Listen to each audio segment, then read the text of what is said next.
Mr. LEVELEDHEAD and that boy leveled. Boy leveled. Boy leveled. Mr. LEVELEDHEAD and that boy leveled. Boy leveled. Boy leveled. Mr. LEVELEDHEAD, Mr. LEVELEDHEAD and that Mr. LEVELEDHEAD and that boy leveled. Boy leveled. Boy leveled. Mr. LEVELEDHEAD and that boy leveled. Boy leveled. Boy leveled. What it do, people? It's your boy LEVELEDHEAD Gamer back with your boy Mr. LLive08. And this is the Live and Leveled Gamers podcast. And like we said, we got a special guest with us this afternoon, this evening. Well, it's about 10:15 here. I don't know what it is there. But we got the one and only hip-hop gamer. What's up, partner? No stranger to danger. #1 journalist. Quickly, I changed the game up. Let's go, man. What's poppin'? How y'all doing, man? Doing good, man. We doing good. We'd like to thank you for, you know what I'm saying, gracing us with your presence. You know what I'm saying? It's beautiful to, you know, that you take a little time out of your day to come and chop it up with some, you know, average Joes. You know, I'm just a gamer like y'all, but, you know, I've been blessed with, you know, accomplishments that I've had. And just to let you guys know, I'm not sure if you know, and, you know, for the listeners, but a major press release went out today regarding me. But if you guys know, you know, Hot 97, out here in New York, and like, they're the #1 radio station in the country. And Loud Digital Network, that's the company that does, you know, all that's the power behind Hot 97, Loud Digital Network. And it's official. I'm an official partner with Loud Digital Network as far as today. So now I reach over 60 million visitors monthly. I got reach. Like it's crazy now. Like Loud Digital, they're bigger than MTV Music. You know what I'm saying? And now I'm a partner with them, bringing gaming to pop culture overall. So yeah, it's definitely about to go down. My life is changing, man. It's crazy. That's up, man. Well, first of all, I mean, Live, you got something you want to say before I say what I heard you saying something? No, I was saying that was great, man. That's a blessing. You know, I haven't you know, watch you, you know, that much, but from the time I watch you, I have watched you grow so fast. You know, that's a blessing, man, to be able to reach, you know, so many people, and for us as African Americans, you know, to reach the plateau how you have reached it. You know, I'm pretty sure it was a struggle.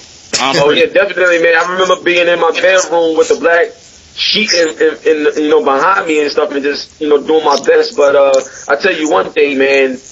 Big shout out to Aaron Greenberg. You know, he's one of the Microsoft executives, man. And you know, an interview that I did with him back in 2008 was one of the interviews that really put me on the map. And then I just continued strong after that. So it's definitely been amazing, man. Seriously. Yeah, man. You know, from my perspective and looking at you, man, I really admire you and respect what you do. You know what I'm saying? Even though we might have differences of opinion and, you know what I'm saying, might not see everything the exact same way, just to see what you have accomplished as a black man in this, you know, gaming community, man, it's astounding, you know, because I know you want to hit some brick walls with some individuals. I even saw some of the transactions you went through over Twitter, you know, with certain individuals. I won't name no names, but you know, it is a blessing to see you there, man, and see a black face, you know, hip hop culture, you know what I'm saying, being you, not being, you know, gimmicky, but you just doing your thing with your belt on your shoulder. I love it, man. So you keep doing your thing, you know what I'm saying?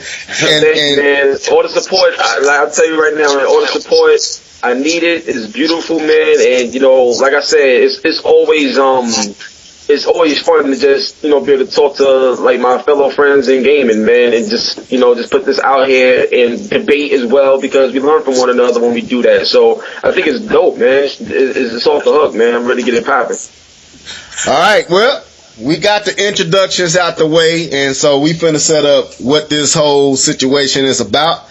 We got our friend, our partner, Mr. Hip Hop Gamer, on here to debate out some stuff he started. He started a wildfire. I started. Yeah, you started it, man. You need to go on fess up. You started it. But anyway, You know what I'm saying? You had a lot to say in a video that you made recently on Shots Fired. Also, you and a couple of individuals on y'all podcast Warzone. You and Torrance Davis was going back and forth. I'm at work cracking up listening to y'all. But you know, a lot of people was kind of disturbed or a little upset at a few things you had to say, you know. So what we want to do is, and I ain't agree with all the stuff you had to say myself, so I ain't gonna even sit here in front, but we gonna be respectful. I'm letting all y'all, everyone that listen to me in live, this is not no disrespectful, this ain't gonna be no ugly debate. This is gonna be a very, you know what I'm saying, respectful. It's gonna be hot. Right, it's gonna be like it should be. So we ain't finna go at each other's throat or nothing like that. We cool with each other. I mean, we don't know each other like that, but the little interactions we have had has always been pretty cool. So I'm trying to keep it like that. I ain't here to turn people away from me. I'm here to get people to see my plight and what I see, and then just chop it up with them. So let's get it in, man. We got a few topics up here, and based off your video with Shots Fired, you made some statements, man, and we want to give you an opportunity to bring more understanding to what you was trying to say, and we're going to debate it. So the first topic is your position on Nintendo. You know, you said a lot in that video, so I want to give you the opportunity to kind of restate what you said in the video and give your reasons for feeling that way about Nintendo. Okay.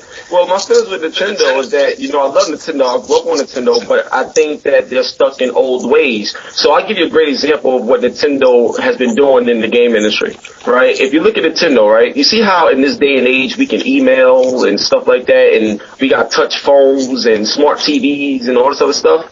Like, Nintendo would still send you, like mail, like, you know, through a regular post, like regular postal service, and it'll take you like 3 to 5 business days to get it, when that same piece of information could have been sent through the email, you could have got it in 2 to 3 minutes. You see what I'm saying? And that mentality in terms of not forward thinking is what's going to hurt them in the long run. So I'll give you another example of what I mean by that, right? If you look at the history of Nintendo, they have been dropping ever since Nintendo in terms of like overall worldwide sales throughout their generations. So if you look at Nintendo, the regular Nintendo, right? They did 61 million. You know what I'm saying? That's crazy. That's back in '83. You know what I'm saying? Like 61 million. Then they came out with Super Nintendo, and they did 49 million. And so like that. That's you know that's a hefty drop. You know what I'm saying? But they did 49 million. Then comes Nintendo 64. Now the thing is with Nintendo 64, this is the first time, you know, they had competition, you know, from the likes of Sony. You know what I'm saying, with the PlayStation 1. And Nintendo 64, you know, decided to stick with cartridges when PlayStation and Sega Saturn was moving to CD. And even developers were saying that the CD format is going to be a better way to make games and stuff like that. And that's one of the reasons why Final Fantasy came to PlayStation, which was a huge game changer in the eyes of the people, whereas 64 didn't get it because they stuck with old ways, which was a cartridge. You see what I'm saying? And then when you look at Nintendo 64, they did 32 million worldwide. So from Nintendo to Super Nintendo to Nintendo 64, you know, it was not forward movement, and their sales dropped. And then even with the GameCube, they did, I believe, 21 million with GameCube. So for 4 generations in a row, they dropped majorly. And the reason why is because they didn't apply forward movement in terms of the nature of technology and the nature of the game industry and where it's going. So while Nintendo was dropping, if you look at Sony, they came out with the PlayStation 1. You could play CDs on it. That was cool. But then when the GameCube came out and the PlayStation 2 came out, PlayStation 2 introduced DVD. That was a big game changer. Now, if you look at PlayStation 1, they did 102 mil actually. Then PlayStation 2 did 155 mil. That's insane. But they numbers went up because of forward movement. And when people saw and to me, when you see that happen, You got to put yourself in a position to compete.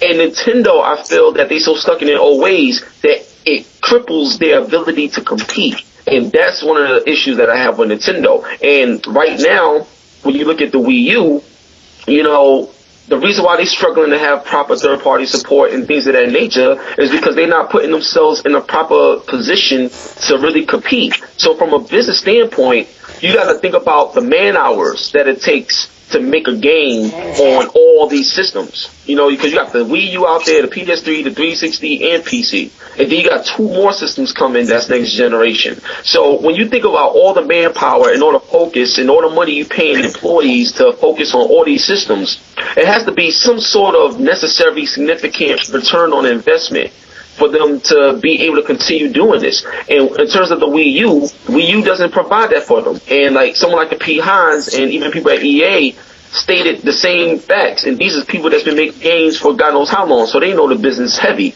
So that's my problem with Nintendo. It's not that I don't like them. I was there day one, 4 o'clock in the morning, waiting to get my joint, and I made a video about it. You know, I love Nintendo. I love games. But at the same time, I feel that the more people don't say what I'm saying about Nintendo and stuff like that, you're not helping them. You know, it's cool to be a fan and, you know, always show support, but if there's no criticism, then they can't grow, and they eventually going to really get destroyed, like in the console space, not the handheld space, but the console space. Okay. Well, let me jump in on, you made several points, but I want to jump back to what you said originally. You talked about the steady decline and Nintendo kind of being old-fashioned and what they do. Now, there is some truth to that. I won't knock that, and I will say what you said towards the end of your statement, that, you know, we as gamers need to speak up and speak out about some of the things and ways Nintendo go about doing what they do. But you talked about the steady decline with, you know, the home console, and I made a video on this. It was called Sony One Foot in the Grave. I don't know if you saw this video. I didn't see that. I pulled up every point you made, but there's a balance of what you're saying that makes Nintendo be smarter than Sony and Microsoft. Because at the end of the day, while Nintendo might not be selling as many units, they're pocketing cash. And while Sony might be selling a whole bunch of units over a long period of time, because it wasn't like the PlayStation 2 just sold their 150 in 5 years. They still selling the PlayStation 2. You know what I'm saying? The PlayStation 3 was a 10-year system that, you know, it took all the way up to this point for them to get to where they at. But as far as the bank, Sony don't have no money. Even Microsoft don't have no money. And you see Reggie and you see Iwata sitting on pictures with print machines with money popping out of it, because they have not only the Nintendo home console, but they got the handheld, which is doing the 150, which is doing the, you know what I'm saying, those crazy numbers. But at the end of the day, they making profit on every system sold. So I feel you on one side, but at the same time, I call that good business, because to me, if I'm making a system, like let's say the PlayStation 2, it came out with the DVD player. And I worked in retail at that time, and a lot of the people that came in the store wasn't gamers. They were just buying it to play DVDs. It wasn't really about the game. You know, I worked at Blockbuster Video. I managed it, and I would have people come in, and they would buy it because, you know, they can knock out 2 birds with 1 stone. They can get their gaming needs, and they can play a DVD. But at the end of the day, Sony was losing money. And a little bit of money that Sony made on the PlayStation 2 was lost with the PlayStation 3. And they never made money on the PlayStation 3. They lost up to $3.5 to $4 billion on the PlayStation 3. And we're not even going to talk about the Vita, and we're not going to talk about the PSP. So at the end of the day, what may seem to be a bad strategy is the only company that has money in the bank, that if everything folded right now, the only company that'll still be saying it will be Nintendo and probably Microsoft, because Sony is on thin ice. If this PlayStation 4 ain't successful, that might be a wrap for the Sony PlayStation brand. Is it my turn to speak? Go ahead. Okay, so to challenge your point, right? Sony is not in no bad shape from I don't know how many articles you read or whatever, but Sony is not in bad shape. Actually, recently they profited $438 million.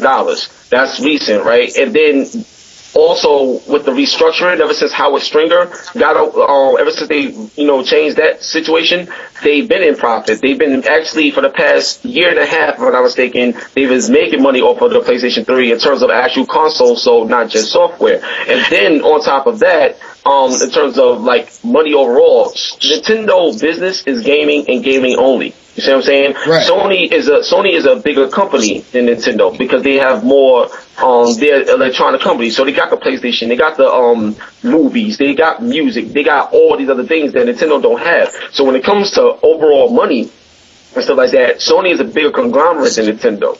You know what I'm saying? Just as well as Microsoft is a bigger conglomerate than Nintendo. So to your point, that's actually false. Sony's game division could fold right now, and they'll still be great because they got music, they got movies. They was great before gaming even started. Gaming just helped them get bigger than what they already was. So it's not like they was ever in the red. And then on top of that, you have to think about it like this: when you're a company, right? Let's say you generate like $100 million in revenue, right? Now after that revenue and stuff like that, you got people to pay. I'm not sure if you know, but Sony has probably 100,000 more employees than Nintendo have working. So Sony actually pay out more to be able to do the things they do. That's why Sony is more widespread as a company. So if Sony took everything that they are right now as a company and folded music, folded movies, folded all this other stuff, and just only focused on games like how Nintendo does, Sony would have so much more money than Nintendo, it wouldn't even be a competition. But you gotta understand, Sony's overall money is in so many more areas. Then on top of that, Nintendo don't invest in technology as much as how Sony does. So when Nintendo will create stuff, it's always on the cheaper side. That's why they was able to sell the Wii at such a low price, because it wasn't even a high definition system. You know what I'm saying? So when you dealing with a company that go a cheap route and stuff like that, it's easier for them to make some bank because they didn't really invest much. So Sony's vision of where they're going is, like I said, forward movement. If you want to go forward, you got to spend a lot more money to get the bigger results. You see what I'm saying? And when you look at the results right now, Sony is in a better position from a gaming standpoint in terms of pushing the industry forward. Then on top of that, they got music, they got movies, they got all these other things. Well, you know what I'm saying? So I hear you, but okay, that's subjective. You know what I'm saying? That's a subjective. That's an opinion. That's not fact. You can say, in your opinion, Sony is pushing the industry forward, but factually, where is Sony? Okay. Well, let me make my statement. Let me make my statement first. Okay, go ahead. All right. You say Sony is pushing the industry forward. Yep. All I see is a company that imitates or emulates what the company that's supposed to be not pushing the industry forward does. Okay, the only thing that Sony has done that might be different from anybody else was add a DVD into the PlayStation 2. That was the last thing that Sony has done that separated. When you look at the Wii. No. Wait a minute. When you look at the Wii, Sony came with the Move. You look at the Wii U. Now Sony trying to use the Vita like the Wii U gamepad. You look at all through the history, you've always seen Sony add something Nintendo innovated. You look at the analog stick. You look at the D-pad. You look at just about everything Rumble. All that stuff was found on Nintendo systems pushing the industry forward. Sony has not instituted anything. Maybe the iToy. That might be something else they done. But for the most part, Sony has played to Nintendo's fiddle more so than Nintendo ever played to Sony's. Okay, well, let me put it like this, right? Sony brought the DVD, which if you look at right now, Microsoft and Nintendo, you can stream and do all these other things. Sony started that off, right? And if you look at the industry now, Sony created something that is standard now. That's one, right? Two, with the Rumble, Nintendo did have the Rumble pack first, and Sony perfected it, with the DualShock. So props to Nintendo on that. Sony had backwards compatibility.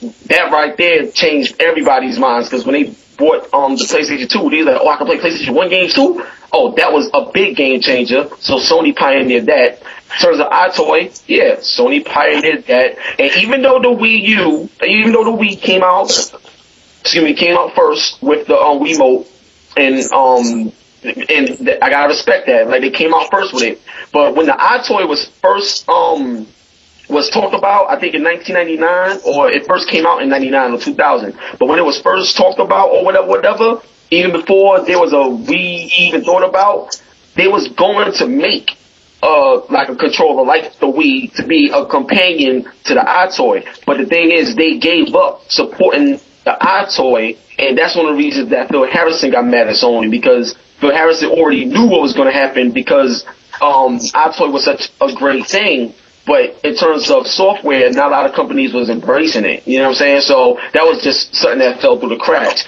But the point I'm trying to make there, to bring back some facts, is that if you look at what I'm talking about right now, like in comparison to what the Wii U is, and you look at PlayStation 4 is in a whole nother level. Like, you know what I'm saying? From graphics to having a touchpad on the controller to do cool things, and having a speaker built in the controller, all that stuff is cool for PlayStation 4 with what they're building. Then on top of that, you got cloud gaming. You know what I'm saying? You got the remote play. Like, these is things that the Nintendo Wii U don't do, because you can't go nowhere with the Wii U unless it's next to your Nintendo system, or else it's going to be a messed up signal. All right, true. Hold on, wait. The gamepad isn't a portable device, like, you know what I'm saying?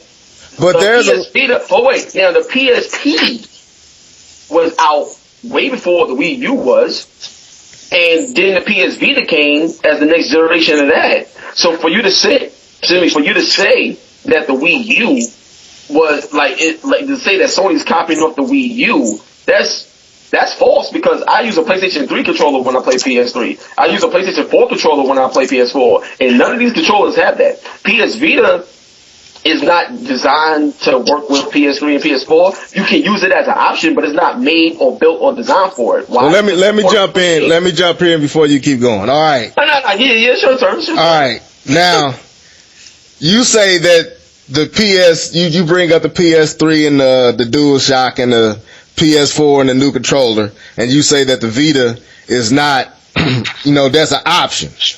But that option has only been becoming an option because of what Nintendo is pioneering and doing with the gamepad. Let's look at Smart Glass. You won't hear nothing about no Smart Glass until you saw the Wii U gamepad. They wasn't pushing the Vita syncing up and being able to play off TV until you saw what the gamepad could do. But let's go even farther back. Let's wait a minute. Okay, but I can prove this. Okay, go ahead. Let's go back to the Game Boy Advance and the GameCube. They was already linking up with Four Swords doing what the gamepad does now then. So, before anything Sony done with two-screen technology, Nintendo had already done it. Now, the only other system that you can say that might have had some play in this would be the Dreamcast with their controller and the little thing that they had, but it wasn't on the level of what you can do with the Game Boy Advance and the GameCube. So Nintendo pioneers and then brought the gaming industry to where it is now. Whoa. To cut you off right there. Nintendo pioneered this. They did pioneer it. But Sony pioneered some things as well, and Microsoft pioneered. I'm not disputing that. I'm just saying. What I'm saying is, Nintendo isn't the only pioneers here in this industry. There's things that Nintendo did. There's things that Sony did. There's things that Microsoft did that contributed to what we see today. All three consoles did. I don't refute I think is, don't say Nintendo only. You gotta say them all. I didn't say that. I said Nintendo has been the biggest pioneer, not the only, the biggest. The more, everything that we do as gamers right now, majority of that has been pioneered by Nintendo. Now you can say online gaming, that was Dreamcast. That wasn't even Xbox that was Dreamcast and Sega trying to do that. Xbox and Microsoft just came and took it to another level. The only thing that you can say with Sony would be, like I said, the DVD and backwards capability. Okay, I'll give you backwards capability. I can't, so I can't refute what I can't prove. So I'll let you have that, but and iToy. Okay, iToy. That's three things, but let's major things. That's three major things. Want to know why? Because iToy is what you see in the Connect today, which is huge. But y'all don't care about y'all don't care about Connect. No, I'm talking about pioneering though. These are the things that Sony pioneered. So Nintendo pioneered some things, and Sony pioneered some things. And the things that Sony pioneered, Nintendo was using. Because you can play the Wii games on the Wii U. That's backwards capability. You can watch Netflix and stream and do all this other stuff. That's that wasn't pioneered by them. That was pioneered by Sony. And, now wait a minute. Now hold up here. What? How can you say that was pioneered by Sony? What did they do to make that happen? Ask Netflix to come on their system? Was they the first ones to do that? They provided the system for it to be done on. Wasn't that done on Xbox 360 too? It was done on both. Okay, yeah, it was done on both. So Sony didn't pioneer that. Okay, Microsoft and Sony did it. Well, I'm saying you can't pioneer something you didn't create. You didn't create Netflix. You didn't create streaming. You just gave them a platform to put it on. I mean, you can't. Yeah, but the thing is, for a game console to have that right there is pioneering the game industry, not the actual tech, but it's pioneering the game industry. DVD been around before PlayStation 2 came, but because it was in the PS2, it pioneered the game. I'll give you that. But let me say this. Who has pioneered the most about the aspect of gaming? Not other stuff. Gaming in general. The stuff that we do as gamers, the controller, everything that we manipulate with our hands and all that. Who has caused the gamer to benefit the most? Sony, Microsoft, or Nintendo? That's a good question. I would say this. Nintendo was the most creative in terms of taking risk with the controller, but in my opinion, I feel Sony perfected. Prove that. You gotta prove it. Yeah, I'm gonna give you an example. But this right here is kind of subjective, but I'll give you an example as well. Like Nintendo with the GameCube controller was very different. Nintendo 64 controller, very different. Like every time they came out with a controller, it was extremely different from the other controllers that they had. So just because you're doing something different doesn't make it great, but it's good that they tried something different. So in terms of being risky and taking those chances, I applaud Nintendo for that because, you can't get rewards without the risk. So I respect that. And sometimes they did great, sometimes not so great when it came to their controller. But my question is, what did Sony do? Yeah, so what I'm saying okay. Yeah, so what I'm saying is when Sony came out, when the PlayStation 1 came out, right? No analog sticks, there was no vibration, there was none of that. You know what I'm saying? But the controller, in terms of design and the way it felt in your hand, was like the best controller. And I'm just saying for me, but in terms of consumers and gamers all over the world, the PlayStation controller, the original one, was the best controller. It actually played a big part in why PlayStation sold so much. Sony was the first to sell 100 million. It was the first home console to ever sell 100 million. Like that controller played a big part in it. Okay, all right. Well, let me jump in on that. When the PlayStation, all right. Okay. First of all, let me jump in. Let me get something in on it. Go ahead, no doubt. Go ahead. All right. Now, I asked you. I said, who has played the bigger role in innovating the experience of a gamer as far as the controller, the essentials of a gamer, the controller and what you do, how you manipulate what's on the screen? You say the PlayStation controller was the best because it took what Nintendo created, the D-pad, the shoulder buttons, everything, the analog, the rumble pack, and they made a great controller from what Nintendo pioneered. So you giving Sony credit for innovating more than Nintendo off of what Nintendo created. See, let me tell you this, though. And I see what you're trying to say, but I'm gonna put it in another term, right? Okay. I'm trying to go with you. Now, let's say you're my trainer, right? Let's say I'm a boxer, and you used to box, but you retired, and you're a trainer, right? And let's say you telling me and teaching me all that I know. Now, you taught me so much, but I also had my own talent.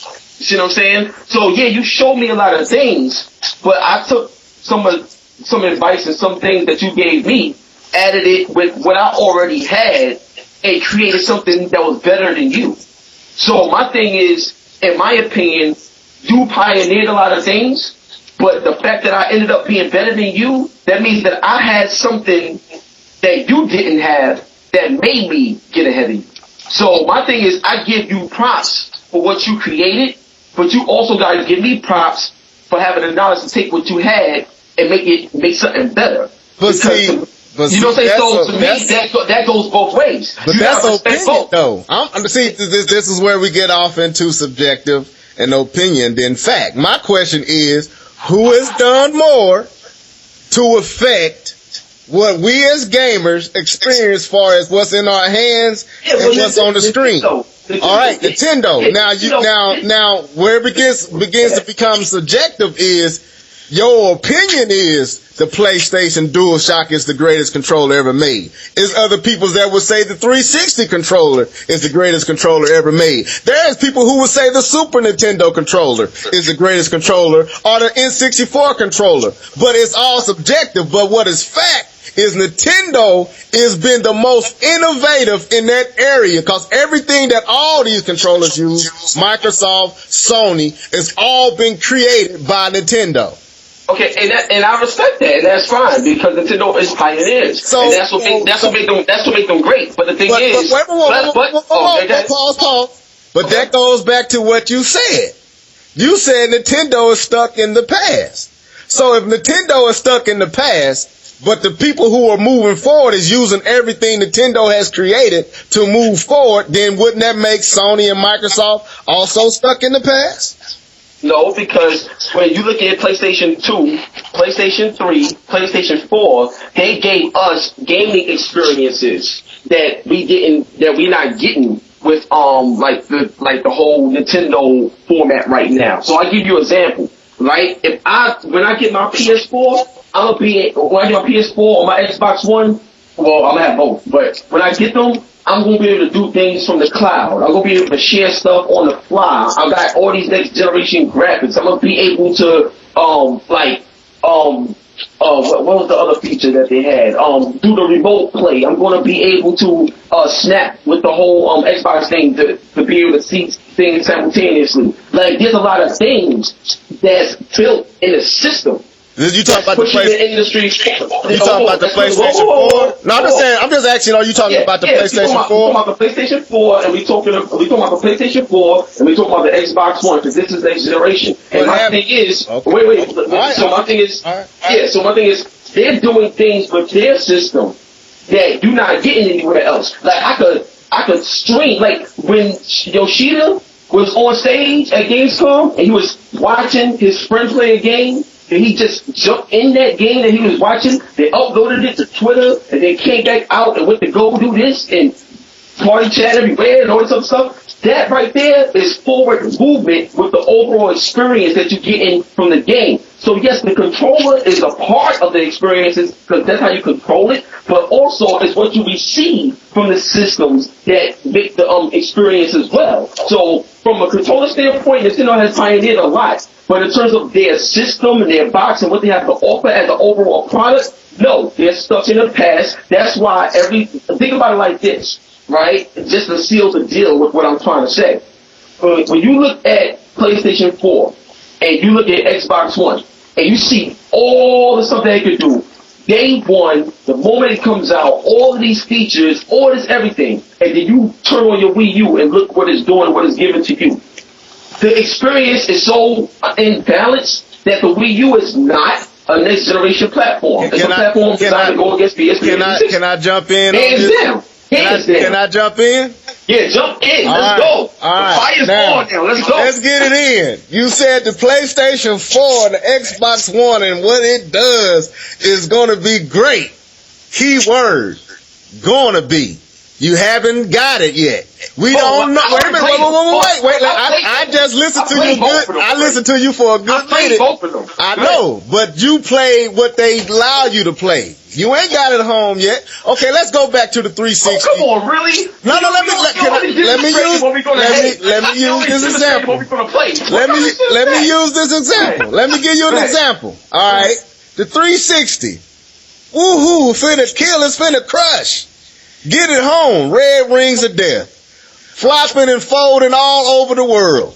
It ain't living up to everything that it said, not until later on in its life cycle, not until they fixed all the glitches, not until they got the online party chat and all that stuff. They had to fix all that. It wasn't out the gate. Okay, so we looking at the Xbox One and we looking at the PlayStation 4. It got all these speculations, what it can do, what it should be able to do, what it might be able to do. We haven't seen none of it demonstrated. Matter of fact, with the PlayStation 4, wait a minute, let me finish. I'm gonna kill you right now. Let me finish. With the PlayStation 4, they have already said, just the other day, not even 2-3 days ago, they said that even at PAX, they're still running off of computers, not the system. So how do we even know if they ain't even got enough guts to put the system out and play on the system? How do we know? Let me educate you. So, Live, please listen to this, because this is a special part of the show. This is the best part. Now, let me educate you on something, right? All right, if you ever go to an industry event, they'll tell you this, okay? But when companies go to events, it's easier for them to just pack up a PC, bring it with them, and show everything that they need to show, and that's it.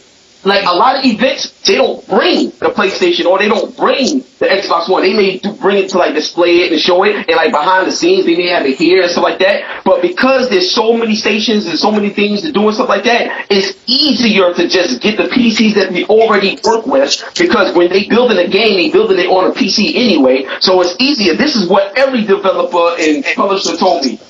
Because the same question you just asked, I asked the same things back in like 2008, 2009. Like, how come, it's always on PC, but we know it's a PS3 game, and why is that? And they say, well, it's easier to, like, when we travel and stuff like that, it's easier to pick up and take a PC and go here and stuff like that, because when you have a development kit, there's other things you gotta think about and worry about, and it's more of a hassle. So just from a business standpoint and a streamlining standpoint and a convenient standpoint, it's more convenient to have like the PC set up there. That's the way to do it. Okay, so that's one. Hold on, that's one. Okay.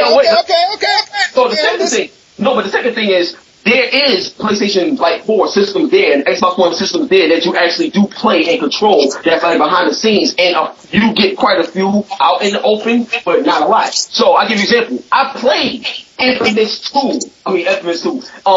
Second Son.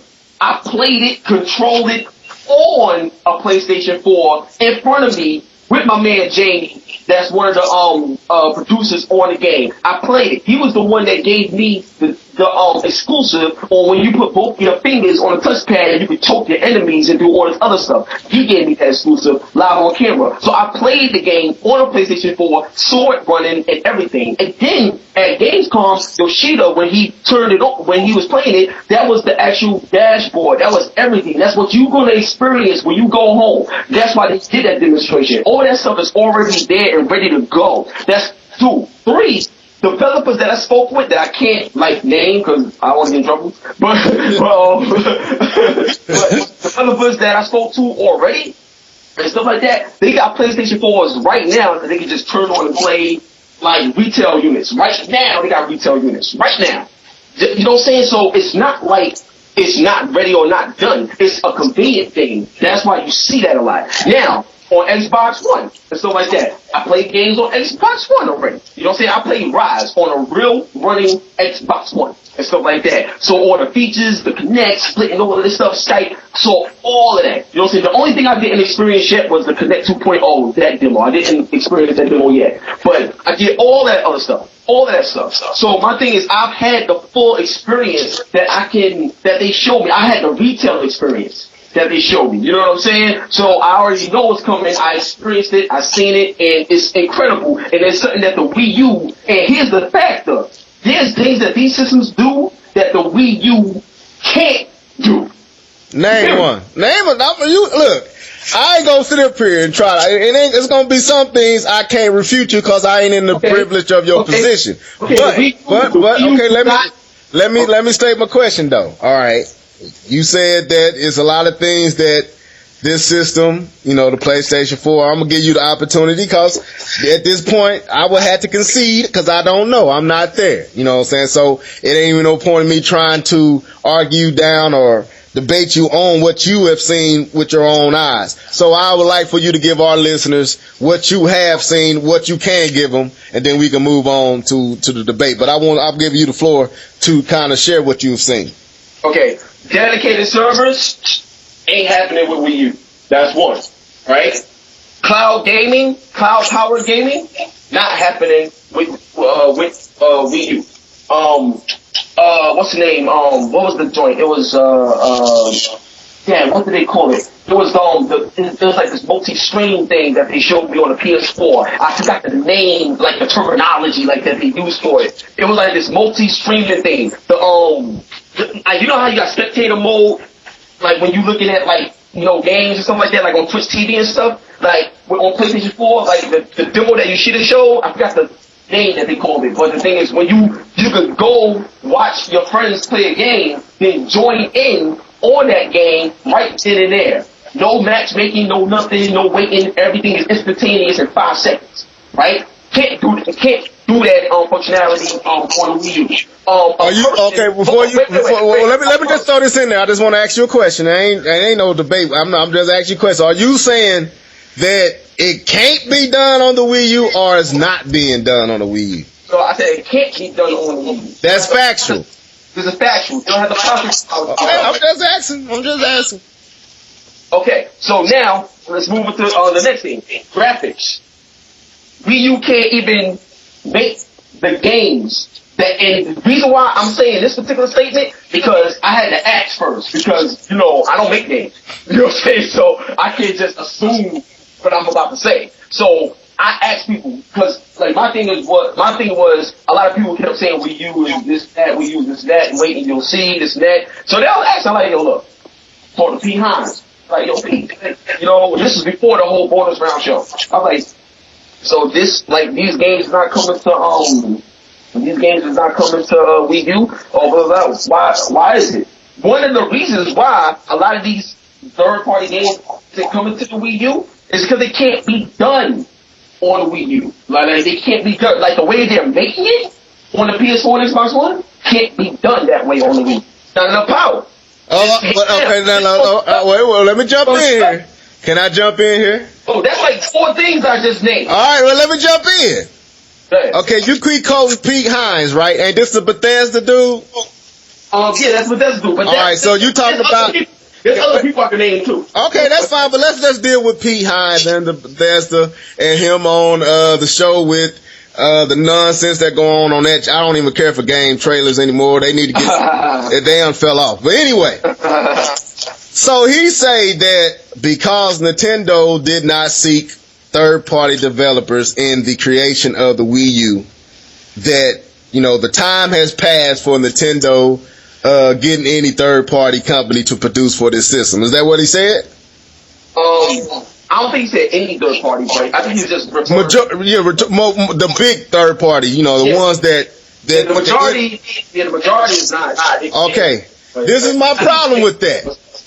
And I'm going to use your favorite company and your favorite system to prove that this don't make sense. Alright. He said he can't produce for the Wii U because they wasn't involved in the creation of the Wii U. Mm-hmm. But the PlayStation 3 they wasn't involved on the PlayStation 3, and it was one of the hardest systems to create for the agriculture of it, how it was built, how it was constructed, you know, with the Japanese and all that. Oh, yeah. It's that hard to develop for. It's that hard. All right, but he found time to develop for it. But the Wii U, which the agriculture and the design of it is kind of similar to you know, how the 360 was created don't mean it's weak, like it's the same power as the 360. It's more powerful, but it was easy, developer friendly like the 360. But now all of a sudden he can't develop for it. Let me finish my point. I supposed to believe a person who history has proven that what they just said is not true because they have done it? Oh, you asked me? Huh? You was asking me that question? Yeah, I said, why should I take what P. Hines say as factual when history, with the generation that we're looking at, proved that he is capable of doing what he just said he can't do? Okay, no, I understand your point, but I'm going to also say this. But I understand where you're coming from, right? So check this out. With the PlayStation 3, it was hard to develop for, hands down, and stuff like that, right? But when PS3 came out, and it was just PS3 and 360 and stuff like that, PS3 had the market too. Like, you know what I'm saying? PS3 was selling, and it was compatible. I can't get you that one, man. I can't get you that one here. How you think it was? Hip Hop 360 was the Wii, and 360 was whooping that PS3 tail, man. Let's be honest now. Hold on. Let's be honest, man. We gotta be honest here. We gotta be honest. Hold on. We're gonna get to that. So I'm gonna kick your ass all over the place when I get to that. All right, I don't think you're ready for that part, man. Let me see. PS3 and 360 was comparable to one another in terms of performance. PS3 was actually more powerful, even though it's harder to develop, it was more powerful. Right. You know what I'm saying? But it was comparable to one another. So, in terms of development, Bethesda, we all know how their games turned out on PS3. It wasn't that great at all. They was breaking, on it. It was messed up. You know what I'm saying? Real talk. But the thing is, there was a market for what Bethesda was creating on that platform. And you can't ignore a system that's selling, and when I mean out the gate, it didn't sell incredibly great out the gate. You know what I'm saying? I'm not saying that. But PlayStation 3 is still a system that sold very well. You couldn't ignore it. And in terms of having a platform to put your games on, you want to put your game on every platform that can handle what you're creating. You see what I'm saying? And that's the difference. See, what he was talking about with the Wii U and stuff like that, with the, Wolfenstein and New Order and stuff like that, the Wii U has, what's the name? They have like 3.5 million in store base right now, right? Now, Bethesda as a company, you gotta look at it like this, because this is what made it different. You got PS4, Xbox One coming, then you got PC, PS3, and 360 to still pay attention to. That's 5 platforms, right? Mm-hmm. So if they spent time on the Wii U as well as the 6 platforms and stuff like that, knowing that they're not going to get like a great return on investment because the type of game they're making is not going to be able to be handled by no Wii U, they making next generation games. They making games for PS4, Xbox One, and PC. Like they moving to the next gen now. But, you see what I'm saying? All right. You went on a good one. Let me jump in there. All right. You name, because of the Xbox 360, because of the PlayStation 3, because of PC, because of the Xbox One, because of the PlayStation 4, they can't create for the Wii U. No. Okay. Let me finish stating what I said before. All right. I'm just making sure. What I'm saying is Bethesda is moving on to the next generation. This is the first time that they having a game that they're launching with for the next generation. So my thing is what they're doing right now in terms of technology, the Wii U can't handle what Bethesda is doing with next generation. Is that factual? Is that fact? Yes, factual. Okay. Xbox One and PS4. Let me jump in here. All right, that's why I keep saying there's facts, then there's opinion. Okay. Now you taking what this guy says because he choose not to make a game for the Wii U, and he throw out this blanket statement, this easy escape statement to get out of being telling the real truth. Now we got Crytek, who already made their next gen system engine, and it can run on the Wii U.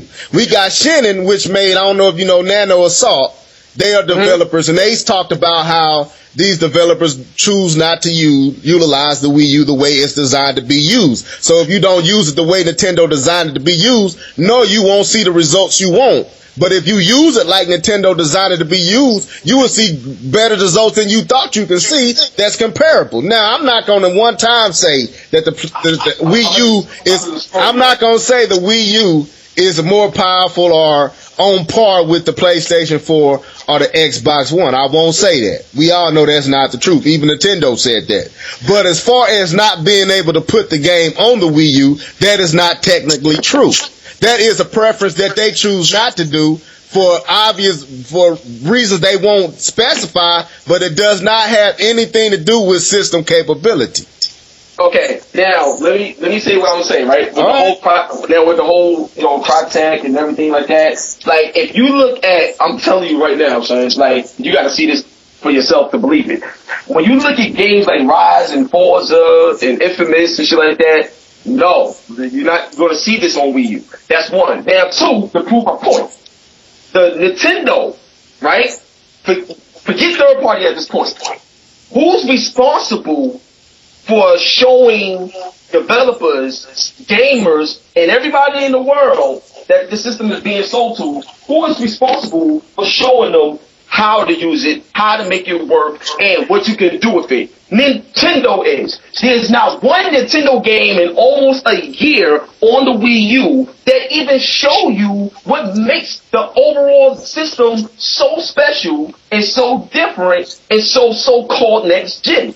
There's nothing. So my thing is, I'll give you an example, a perfect example. When the PlayStation 3 first came out on day one, they showed you that you can have 40-player online on a console, incredible graphics, because they had Resistance 1. It was a good story, incredible graphics, 40-player online, all that shit.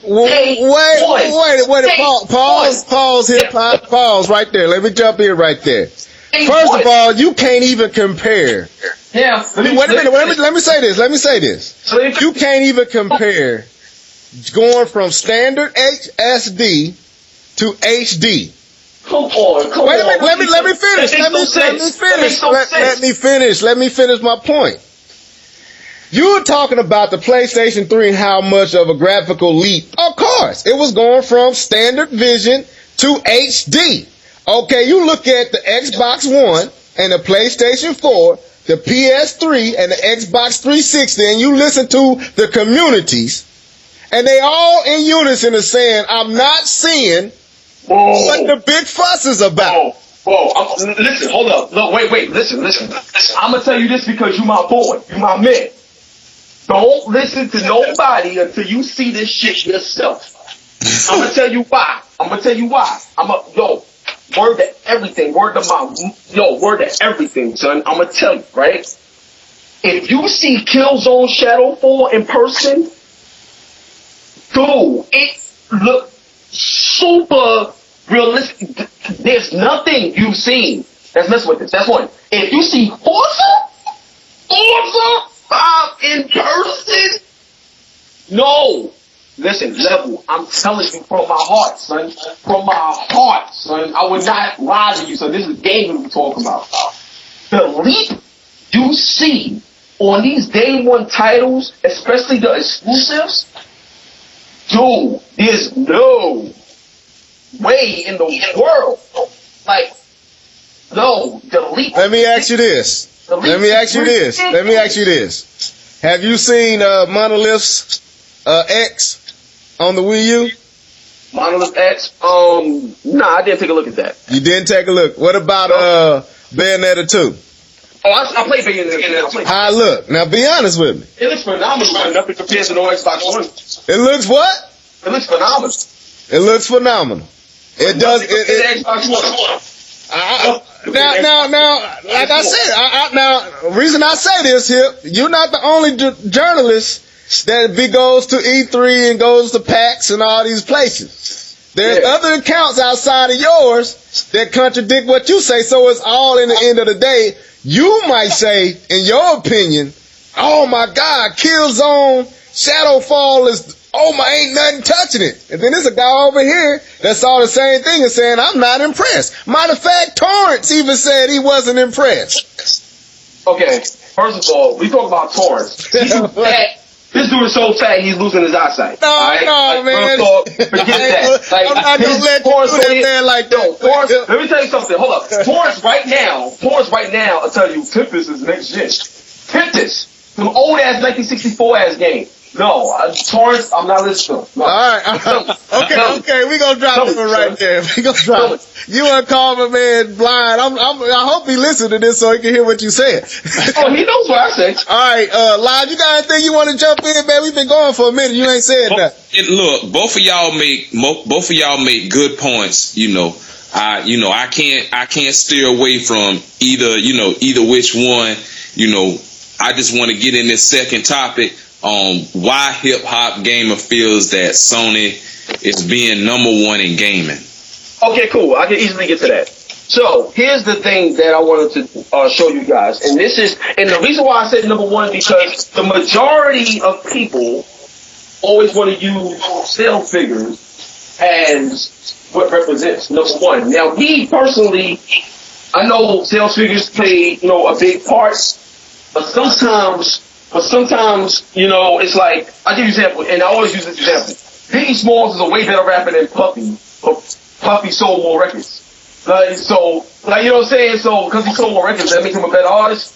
There's a lot of other variables that can, lead into that. But I know the perception and the general population, they look at numbers. And numbers don't lie, and that's what they like to judge. And at the end of the day, even though I don't like it sometimes, I can't really deny it because if, right now, we're having this debate, but if somebody gave money to Levelhead saying that he was the best debater and they paying to hear him talk and not paying me to hear me talk, maybe he's doing something that I'm not, you know what I'm saying, or vice versa or whatever. So it's kind of, you know what I'm saying? So I could make way more points than him, but he could get the money though. So people look at getting money as being a winner. You know what I'm saying? I'm just being honest. So I'm just going to use those stipulations. So here's my thing, right? Xbox, the original Xbox, right? So the original Xbox sold 24 million, right?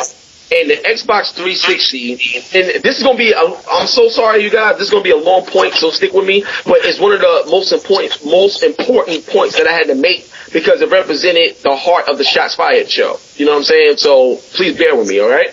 All right. So, I'm with you. All right. So the first Xbox did 24 million. The second Xbox currently right now is at 78 million, right? So altogether, they did like 100 and something million. You know what I'm saying? Like overall in terms of home consoles. That's what I'm referring to. Home consoles only. That's what I'm referring to. Now with Nintendo, right? Like I said, they started out Nintendo 61 million, Super Nintendo 49 million, 64 32 million, GameCube 21 million. They dropped a lot. The Wii 100 million, and the Wii U currently is at 3.6 million. So when you add all that up, I believe you get 274 million or something like that overall. So since Nintendo started making consoles all the way up to now, collectively worldwide sales with all their systems that they released, they managed to sell 247 million home consoles overall. Now with PlayStation, with Sony, they came out, PlayStation 1 did 102 million, PlayStation 2 did 155 million, and PlayStation 3 currently right now is at 80 million. You know what I'm saying? So overall, since Sony started making home consoles, they at like 347 million. You know what I'm saying? So in terms of numbers and stuff like that, they are ahead in gaming. Their brand is the strongest because the consumers said so. And to me, one of the biggest things about this story is the fact that when PlayStation 1 came out, for them to do 100 million in 10 years, even though it took a long time to get to 100 million, 10 years, this is the first time Sony ever had a system. So when you think about the power and brand with a Nintendo and a Sega going back and forth, a lot of people, when Sony came out, they wasn't really looking for no Sony system because it wasn't known for gaming. It was known for electronics and TVs and movies. They ain't known for games, and games wasn't a multimedia thing like that. So, it took a lot to be able to do what they did. But they did it, and that was the first system that ever hit 100 million mark. So they really, really grew and really expanded the market bigger than ever before. And then when the PlayStation 2 came out, they did 100 million in half the time. And overall, they ended up with 155 million, but they expanded the market. They grew forward movement, like I said, with the things that they did. And that right there was a hell of a job because they went up against Sega Dreamcast, and Dreamcast, even though I love my Dreamcast, always will, PlayStation 2 eventually beat them out. Nintendo 64, GameCube couldn't hang with PlayStation 2, and they dominated. Sony dominated. Then when PlayStation 3 came, they did 80 million so far, and it's still on the market selling. But the most impressive thing about those numbers with PlayStation 3 is that Sony has done things as nobody has ever done before. And I'm going to give you my point right here. PlayStation 3 came out a year after their direct competitor. And when I mean direct competitor, I mean someone that can match up against them. You know what I'm saying? In terms of performance and things of that nature as a platform. You know what I mean? So the 360 was always cheaper than the PlayStation 3 by far. And they had a year head start with incredible content. You know what I'm saying? Better online, all that other stuff. Like, this is what they had. Then when PlayStation 3 came out, they came out alongside the Wii, which was half the price, and the biggest price of PS3 made it more than half the price. And they had a rough-ass start, rough-ass time. But to be able to overtake Xbox 360, your direct competitor, worldwide, and sell more than them, that right there says a hell of a lot. And this is going to be my final point. With PlayStation 3, what made them do this is the constant creation of new games. So when you look at the PlayStation, if you look at every era of Nintendo, Mario was the face of it. Mario was on every single Nintendo system. They live and die by Mario, and that's one of the things that's killing them now. And Mario can sell. I can't wait. Right? Right? Yeah. Because I got time for that. Right? That's right. So then that's that. So that's the first thing. The second thing is if you look at Xbox, Xbox. I'm not saying they live and die by Halo, but Halo is obviously their face, and they're gonna ride the Halo wave just like Activision is riding the Call of Duty wave. When you look at PlayStation 1 had Crash Bandicoot. Metal Gear, you know what I'm saying? What's the name? There was another game, Devil May Cry, because, those games was only on those systems at that time. But Crash Bandicoot was mainly the face. You knew it in the commercials and everything. Then PlayStation 2 comes, and stuff like that. Then you got Kratos, God of War, all these new franchises and all this other stuff that was born, and stuff like that. Now keep in mind, PlayStation 1 had Siphon Filter. We haven't seen Siphon Filter come back at all. Why? Because every generation, Sony continues to invest in their own studios in order to create new IPs and new characters and new things for people to get excited about. Then, that was so Kratos, PS2 era and all that other stuff. PlayStation 3 comes. You got MotorStorm. You got Uncharted. You know what I'm saying? You got Heavy Rain. You got Little Big Planet. All these new things that you never saw before. And my thing is, that right there is one of the reasons why Sony is not only ahead of the game, numbers-wise, but they also ahead of the game in terms of reinventing themselves as a creative brand with the games that they make. You know what I'm saying? Okay. Like, the last Jack and Daxter that we saw was PS2. Jack and Daxter never even came out for PS2. So do you understand what I mean? I got what you're saying. So you saying, I feel so can I jump in on this? Yeah, go ahead. Okay, this is why everything you said as far as selling hardware is true. Sony sales out of the three, Sony has sold, I did this in my video, Sony has sold the most hardware. Yeah. But we all know software is where it counts. Now, Software and hardware count. Software and hardware count. Software and hardware count, but Nintendo move hardware. Period. Cause you can't exclude handheld, cause they moving upwards of 100 plus in handheld. So what I'm just saying, I'm looking home console. No, because I can add an extra 50 million to that number with the PlayStation. I give you that. I give you that. But at the end of the day, as I already know that as far as hardware, period, handheld to home console, Nintendo has moved the most. Now we know Nintendo been out the longest, and I showed that in that video. But this is why Sony is not number one. Software. And I'm finna prove to you. You named Crash Bandicoot. Third party. What else did you say? Metal Gear. Third party. What's the name? Are you talking only exclusive? Well, I'm talking about the reason Sony cannot be number one is because Sony's first party does not sell. Whoa. Now I'm finna prove it. Now I just listen to you. Now give me about 5 minutes. Give me 5 minutes. Don't sell. Uncharted don't sell. I'm finna prove it. Let me show you to you. Let me show you. I got it right here. This is why Sony cannot be number one. Okay. You look at the top 25 sales, the top 10 on the PlayStation 3. Only one first-party title was in the top 10. The top 25 on the Sony PlayStation 3, only 6 first-party is top 10. And it was the same way on PlayStation 2. On the Xbox, the top 10, there's 4 first-party titles in the top 10 sold games on the Xbox 360. And in the top 25, there's 10 titles that are first-party 360 games. Then when you look at Nintendo, we can look at the Wii, we can look at the GameCube. Top 10 on the Wii is 9 titles as first party. Out of the top 25 on the Wii, 18 of those top 25 are first party. Then you look at the numbers. You made a statement in your video about Mario. You said Mario, Nintendo can't keep depending on Mario. Yeah, all right? Exactly.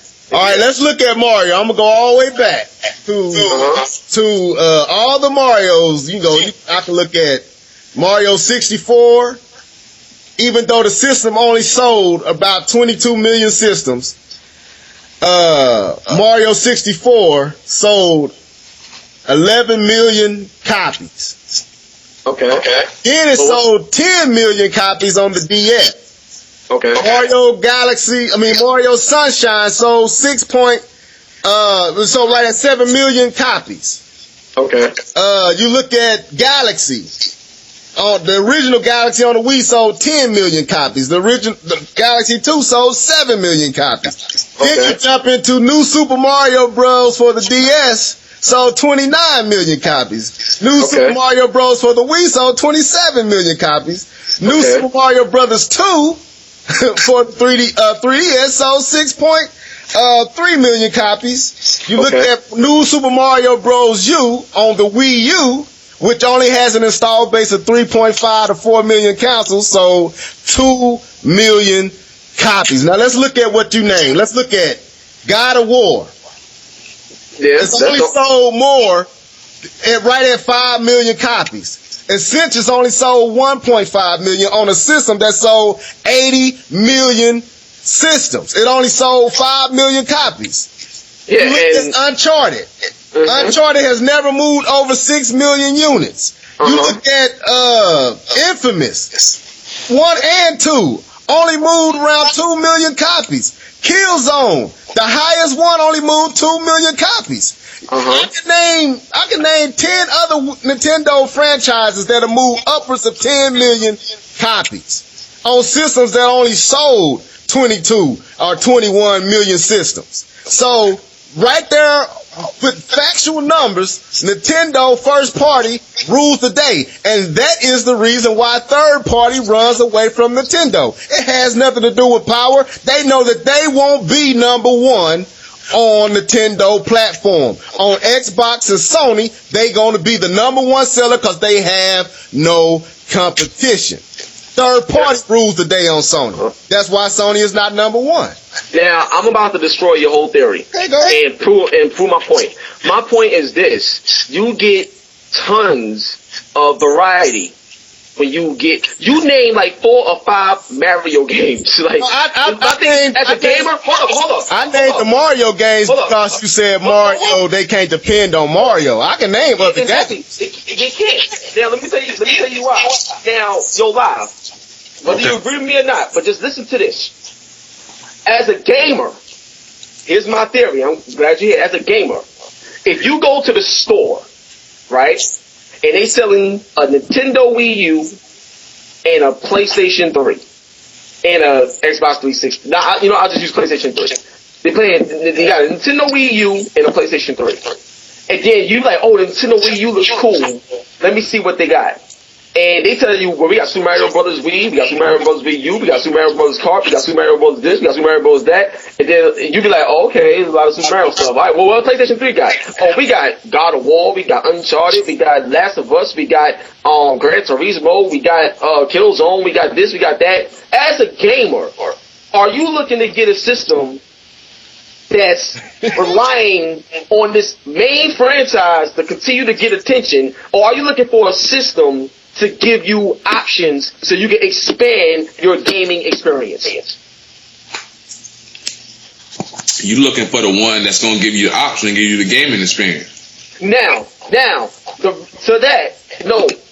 if I'm going to get something that's giving me option, so Uncharted may not sell 20 million because you got all these other great games on this platform that people want to test out that they can't keep their eyes only on one. They got to get them all. Okay. See what I'm saying? Can I jump in?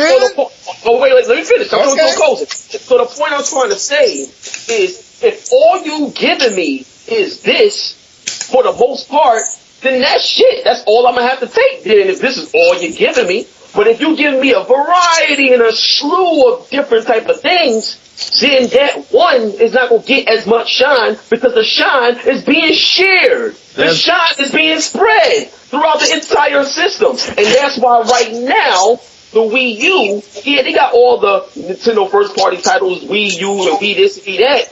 But nobody's talking about Bayonetta 2. Nobody's talking about all these other games. And Bayonetta 2 is hot. Can I jump in? It's not getting the love and the energy that the Mario get and stuff like that. It's damn near selfish. Like, you know what I'm saying? Can I jump in? And why is it that if you're supposed to be leading the actual game industry, why is it that everything you do revolves around Mario? Why can't we get a brand new character? Why can't we get like brand new shit that we never seen before? Can I jump in? I want to see Nintendo make 5 brand new characters on a Wii U without touching Mario for the next 7 years. Can I jump in on what you just said? First of all, let's be factual.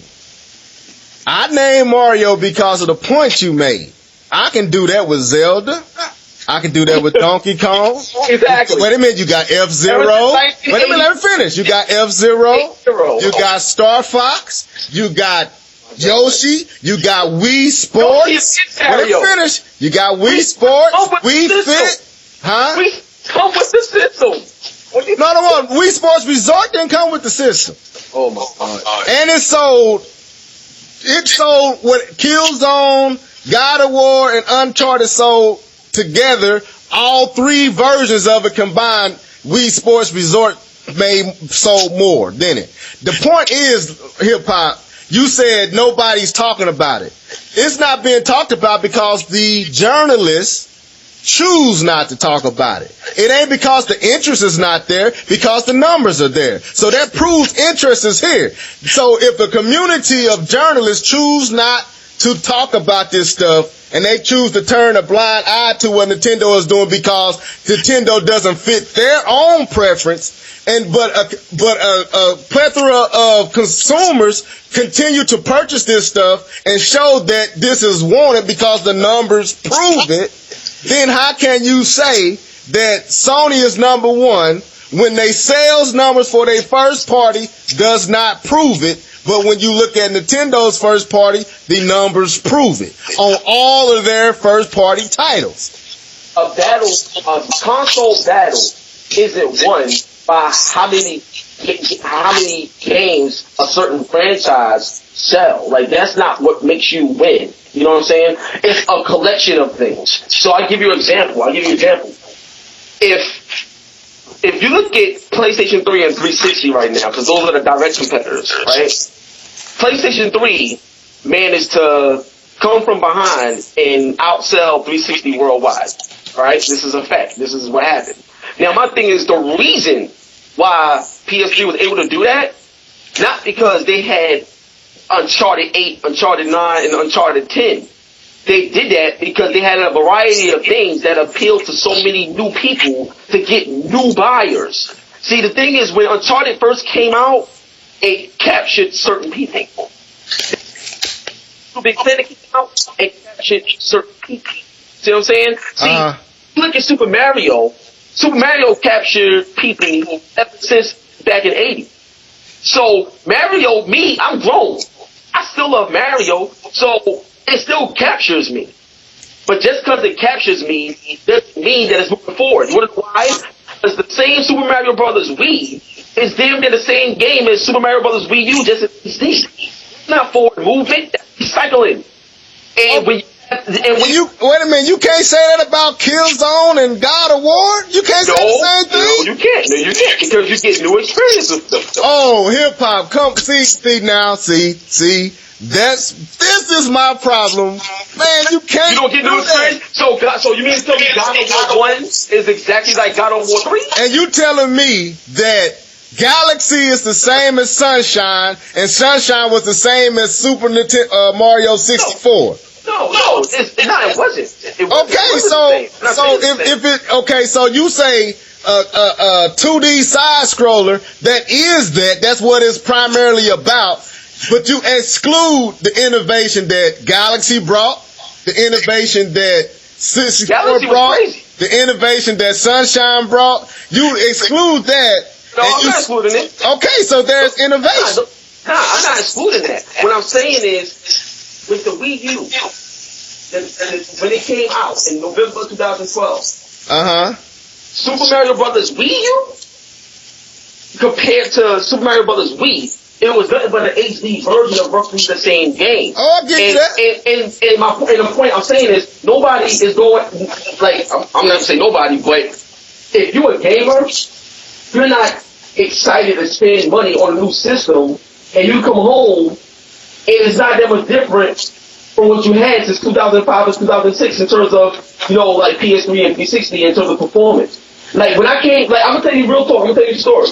When I came home, right, with my Wii U, my man Icon called me and said, yo, Call of Duty on the Wii U is crazy. I was like, bird. So I went to go get it. Came home, it was phenomenal.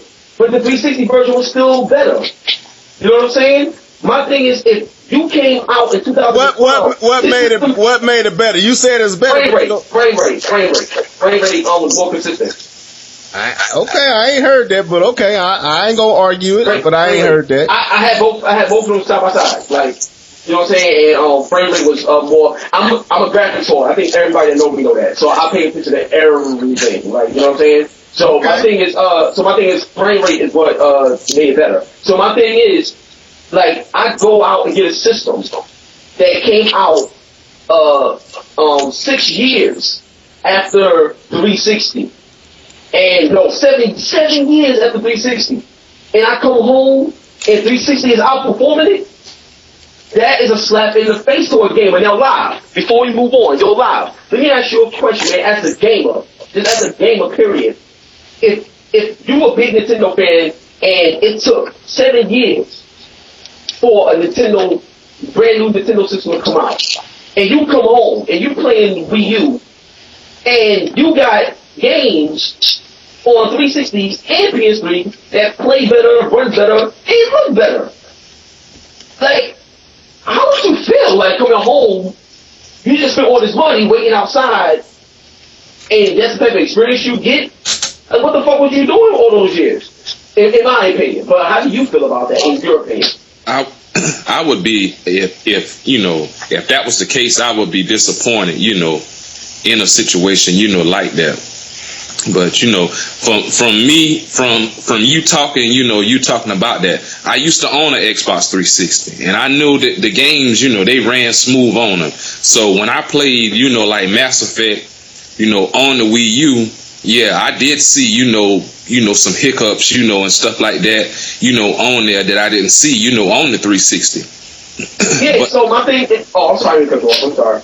But you know, but my thing is, you know, where, you know, where is it the hardware? Is it the new hardware, or is it, you know, is it the developers that's, you know, that's porting the game onto the, you know, the new hardware?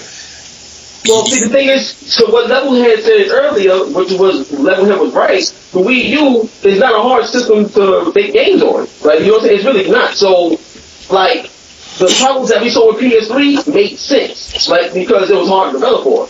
But with the Wii U right now, it's like, what the hell? Like, you know what I'm saying? And it's not just with that. Play NBA 2K on Wii U, and you're gonna be like, what the hell is this? Like, no, I don't accept that.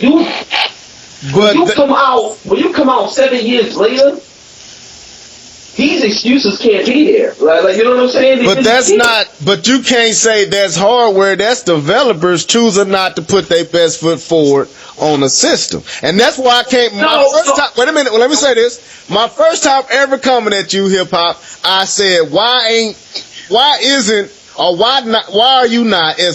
are these journalists not approaching these developers and questioning them on how they are putting these GIMP games and these GIMP ports on the Wii U? No one chooses to talk about it. Now, to prove that the Wii U can handle a lot of stuff and it wasn't bad, Criterion released Need for Speed, Most Wanted You. Better frame rate, better graphics, had some of the PC elements installed into the Wii U version. Yep. Now, if they was able to do that, then you telling me that EA couldn't take Mass Effect and port it to the Wii U properly. You couldn't tell me that Madden, they couldn't import all the stuff that was supposed to be on Madden. Well, see, that's the thing. Like, Mass Effect is a completely different type of game. You know what I'm saying? So the thing is, I'm not trying to make excuses. I'm not a developer. But the thing is, that's a different type of game. So you can't look at Mass Effect and then look at Need for Speed and be like, it should have ran right. Well, no, I'm not saying that. I'm not saying that. What I'm saying is, we know, and this is my only problem. Like I said, I have no problems with no preference, what you like. What you, and this kind of getting into our third topic, and we kind of can move on. This is getting a little later. All right, cool. So, no doubt. To me, when I listen to a guy like you that has your platform, that has your access to, and I said this before, to developers, you can talk to Reggie Fils-Aimé, man. You can talk to the people over at PlayStation. You can talk to people that make the games for Bethesda. You can talk to EA and all these folks. We know for sure that the Wii U is more powerful than the 360 and the PS3. Factually. We know this. Yes. So there is no excuse for why a port from an inferior system is missing features and all these different things, and you can't prove in no way, form, shape that it's because of the hardware when it's already been proven that the hardware is stronger than what you made it on originally. Well, here's what I say to that. PlayStation 3 is a more powerful system than Xbox 360. That's obviously been proven through the exclusives. Right. But the thing is, when it comes to multi-platform, 360 runs better because you got to focus on more than one system. So when you're focusing on more than one system, it's a different situation in development. See what I'm saying? So, like I said, I'm not a developer, but what I've known and seen over the years, and PlayStation 3 proved this, but when I've seen developers focus on PS3 and PS3 only, right, you get magnificent shit. Okay, that's my point. But PS3 is more powerful than 360, but 360 multiplats, run better. So and my thing is, my thing is, that right there may not necessarily be a developer thing. That could possibly be a hardware thing, because if you make your architecture a certain way and stuff like that, like, it doesn't mean your architecture has to be same as 360, but if you make your architecture in a foreign type of way, that's like if you're English and you don't know Chinese, but this company is forcing you to learn Chinese in order to put on a system, like, while the other system you're working with is English, you may not get everything. Like, I'm just being honest. You know what I'm saying? You may not get everything. Like, that's just, it just takes a lot more. And you got to think about deadlines and other business aspects that may prevent these things. And it could also, it's a lot of stuff. Could it also be, okay, it is. There's a lot of stuff I get, but can we also throw this log on the flame too? Could it be just that these Western developers are just lazy and they choose not to utilize what's there? Like you said. Let me finish. Let me make my point. You just said that the PlayStation 3 was superior to the Xbox 360.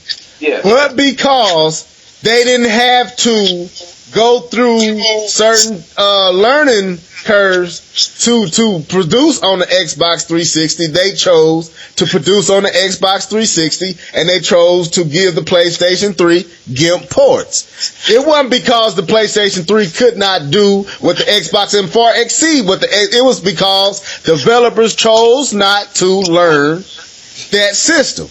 Now, the funny thing about it is the Wii U is friendly like the 360. So it's even more biased towards Nintendo than they showed to the PlayStation 3 at the initial start, until Uncharted came out, until God of War 3 came out and proved that the PlayStation 3 wasn't nothing to mess with, and it can mop the floor with the 360 if you used it right. Then they started taking their time to build the games for it. Now, I hear exactly what you're saying, and it's like I agree and then disagree. The reason why is because if you're not a game developer, it's easy to say what we're saying, but until you actually develop a game and really know what it takes, it's like, I don't think any company want to release something bad. Like, I don't think that's their goal. Like, that just doesn't make sense to me. You're not going to waste time. I don't believe you know what I'm saying? So my thing is, like, it's easy to say that because we're on this side of the field, but until you, like, programming and getting this right and doing this and doing that and got deadlines to meet and certain things, like, it comes with the territory, you know what I'm saying? That's why it's very key that companies that create consoles create things that developers can grasp in an easier way so these problems can be avoided. And obviously PS3, Sony learned from that because the PS4 is what it is and Xbox One is what it is, you know what I'm saying? So that's what I'm saying with that. But enough of that topic and stuff like that, because I think we've been like on that topic for a while, and I want to still, so I think we're coming to a closure. So what's your next point? But I think this was a good discussion, though. Yeah, well, we got listeners' questions, and let me ask you this one last question, man. Okay. How much should a journalist, how much of their personal preference and likes compromise their view? None. The fuck? All right. He's supposed to compromise shit. All right. Before you say your next thing, I'm gonna tell y'all something so y'all can understand how I get down. Yo, Live, you listening? Yeah, I'm listening. All right, check this out. Now, everybody know me that my preference is PlayStation. You know what I'm saying? But I keep it real. I'll let you know if PlayStation 3 fucks up and do some crazy shit and Xbox do something better. So my thing is, my preference is PlayStation, right? But in like 2011. I think 2011 or 2012. I think it's 2012. But I was playing Madden on both systems, and the 360 version ran better. And then I just started looking at the 360 version of all the multi-platform games that I was interested in, and I was comparing them. And 360 really ran better. So immediately I got like over 40 360 games. And when it comes to multi-platform, I only play on 360. When it comes to exclusives and games that I already got on PlayStation 3, I rock on the PS3 then. So the point is, my preference is PlayStation 3 in terms because of their exclusives and like the way their aura is in terms of how like they approach the game industry, especially now. You know what I'm saying, with the PlayStation 4, their message. But overall, PlayStation had the best exclusives to me, and whoever got the best exclusives, that's my preference. Because at the end of the day, if I had to choose, I'm gonna go with Sony all the time because I can't live without God of War. So, you know what I'm saying? So this is real talk. But the point is, even for someone like me with a preference of PlayStation, I play on 360 more. Like, you know what I'm saying? So I can attest. I see your tweets. I see that you said, you'd be like, just got done playing Madden 25, Xbox 360. So I can attest, but I ain't coming at you. This is my next part. Okay. Is the professional gaming journalist compromised? Yes. I know this for a fact. All right. Then we can move on. All right. Yeah, I know that for a fact. And we don't need to say it's messed up. It's messed up, but I know this for a fact. Trust me. And one more question. Is there, and just be honest, man, just for the people, cause I feel like you being a journalist, you see a side of things. That's why I said a lot of stuff I can't come at you. I got to take your word, and I respect you as, a brother from a brother to a brother. I respect you like that, and that's real talk. I don't say that lightly. I appreciate it. You see, you at E3, I know what y'all, like Live said at the beginning of the show, I know you went through a lot of controversial, I seen some of the controversy. I even chimed in when I want to say his name so bad because I can't stand him. Far as his journalistic aspect, I can't stand him. He don't seem like he a cool person in person nor from a journalistic point. But anyway, I won't say his name just to be professional. Even when he came at you about an incident at a particular place, and he was coming at you and trying to tell you what you wasn't, and you won't, you know who I'm talking about. And if you feel like saying his name, you can say it, but I won't. You know what I'm saying? I say anybody's name. I don't give a damn. Okay, Marcus Beer. Oh, Marcus Beer? Yeah, when he came at you and talking sideways as if you got to grovel to him to be considered important in this industry, I took offense to that.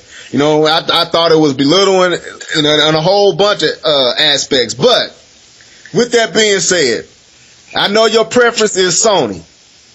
Yeah. But can we say that there is a bias against Nintendo in this industry at this time? Right now, is there a bias against Nintendo? Yes. In terms of like just journalists overall, or certain people? I mean, no, it ain't overall. But my thing is, I can't speak for anybody else. You know what I'm saying? But right. This is what I will say. It's something like that. Like, I wouldn't say that there's a bias towards Nintendo right now. I wouldn't say that. What I will say is this, and this is why I said what I said in my video, which I inspired. When you are a manufacturer of a console, right, you providing a platform for developers to work on. Now the thing is, the only way developers is going to work on it is if they see some sort of benefit from spending that much time and manpower that's going to work for them. So right now, with Nintendo Wii U and their thought process and timing on coming out, and with the competition of PS4 and Xbox One coming, and everything that's going on for marketing and everything that Nintendo is doing right now, Nintendo is not doing anything that's properly appealing to a lot of third parties. So I'll give you an example. One of my last interviews that I did with my man Doug, we was talking about Young Justice, and he said that the game is coming to the Wii U as well, and I was excited. But he also said that the game is going to be more of a tactical type of game that you use the gamepad, whereas the 360 and the PS3 is going to be more of an action game where you got more control over things. So yeah, they bring it to the Wii U, and I'm not saying they, dumbing it down because I don't know how that's going to be. What game was that? Young Justice. This comes out November 19th. Okay. And the thing is, they making this game a completely different way to try to use the gamepad and try to do this. So that right there was refreshing to hear. But if you look at the Bethesdas of the world and the type of games that they're making, and then you look at Nintendo, and I mean, honestly, believe me or not, there's a ton of people that still don't even know what the Wii U is. That's true. I was finna, that's fun. I'm not gonna say, I don't want to miss you on that. Yeah, so my thing is, there's a lot of things that Nintendo is doing that's hurting themselves. And the reason why is because, and maybe you'll agree with me with this in your live. Maybe I think you'll agree with me with these too. But Microsoft, Sony, and Nintendo all went through a cocky phase. Yep. And I'm gonna give you an example. Microsoft, when they came out with the Xbox One and everything that they were doing, and telling the soldiers that, you know, get a 360, we 182, and it's like, because of the success with the 60, they were smelling themselves a bit too much. They had to get humble, and they did. Because they changed that DRM shit faster than a motherfucker. You know what I'm saying? Real talk. So my thing is, they had to get humble, but they was very cocky. And it was their third platform. For whatever reason, I don't know, but it was their third platform, but it was cocky. Then with the PlayStation, right? With the PlayStation 3, King Q3 was like, yo, you might have to get a second job before what we got. Like, you know what I'm saying? Like, saying all these type of cocky things. And even though PS3 is still a success, because it's sold like a whole lot, they had a rough, rocky ass start, and they was very arrogant, and they was getting their ass handed to them, like in the beginning. You know what I'm saying? And that was real talk. And then with Nintendo Wii U and stuff like that, the Wii sold 100 million. Nintendo never sold 100 million consoles in their life until that point. So they feel themselves. Wii U come out, they feel like all they gotta do is say Wii U, and that's it, because everybody know what the Wii is. So if we all gotta do is say Wii U, and it's gonna sell off the shelves like the Wii did. So we don't gotta put that much work in. And now they cocky. Okay. Now they get their ass whipped. You made your point. That was good. Yeah, so I feel like a lot of this stuff falls on Nintendo. One of the things that Nintendo said that was so wrong, in my opinion, is there's two major things that Nintendo I feel did wrong. One, there was 1 year, 2012, where they went on stage and they said, people talk about the Wii online, but what if the Wii was online, but you just didn't know it? He really said that on stage. Said that, what if it was online, but we didn't know it? Motherfucker, we gamers. Reggie May don't play games. I have him on, saying he don't play games. So he don't play games. Reggie Fils-Aimé don't play games. He's just in that position. But he don't play games. So he don't know a lot of what he say. He's coached. Okay? Feel me? Just like the boy from Microsoft, just like the boy from Sony. But I don't disagree. I don't disagree with Mark Cerny at all. Huh? Mark Cerny. What are you talking about? I'm saying like the boy that just got fired from what's his name? Maddox. That's Xbox. Yeah, he didn't play games and he was in I know, but you just said the boy from Sony. I'm like, the fat boring dude that sit up there and talk, and man, I can't think of his name right now. He don't play games either. He just talk. Okay. But just to finish what I was saying, and the second thing is that with the Wii, and here's the gift and the curse on Nintendo. The Wii sold, like at the heart of the Wii was casual gamer, not hardcore. They marketed and targeted the casual people to expand their market. That's why it was so easy to play their games. Wii Sports, they didn't have no arms. It was just quick, fun, cheap way to get into gaming and play with your family, blah, blah, blah. But the thing is, those same people that bought that Wii, they might not buy another game system for like 20 years because they don't care about gaming like that. They just found something that they like for themselves, and they'll hang out with that for the rest of their life because they're not hardcore. They don't do the research. They're not like us. You know what I'm saying? So the thing is, with the Wii U, the people that bought the Wii, those casual people that they marketed to, when they saw the Wii U, they like, well, I'm not spending $300 on this. I got the Wii. I still enjoy it, so I don't need it. You know what I'm saying? So the hardcore people, the hardcore Nintendo fans, you know what I'm saying, like, that felt neglected on the Wii and went to PS3 and 360, started playing a lot of stuff because the hardcore was there. When the Wii U came out, it didn't jump off like people thought it was, because now it's too late to go to that hardcore route, especially when you're comparable to what's been out there since 0506. We getting back into, I thought we was winding down, but you trying to stir up some stuff. But anyway, good. Let me say this, and then we'll jump to the questions some folks got for you. First of all, okay, remember that video Torrance did at PAX last year, where he was walking around? The thing that motivated him or compelled him to get a 3DS. Remember that video where he was walking around PAX and he saw all these people sitting around playing their 3DS? Oh yeah. All right. And the dude stood up and was like, I don't know why people talking about we here. He said, where Vita at? He said, where the Vita folks at? Where these hardcore Sony fans at? We here. You saw a plethora of grown-ups with their 3DS in their hand. The problem with the Wii U has nothing to do with that the folks who bought the Wii don't want to buy it. The problem is what you said originally. They don't know about it. And I can attest to that. I was talking to a friend of mine at work that I work with. He owns a Wii, loves the Wii. I was telling him about the Wii U. He had never heard of it. I got so many testimonies of people who don't know about the Wii U or don't know that it's a new system. So you're right in that sense that Nintendo has done a horrible, and I say this all the time, a horrible job marketing this system. But and if you do a horrible job marketing the system, it's hard to get third parties. Well, right, true. But Nintendo, just like the 3DS, don't have a lot of third-party assistance or third-party support, but the 3DS is dominating everything right now. And you look at what's coming out. When you look at what's coming out for the Wii U, it's going to take Nintendo's own titles, like it always do.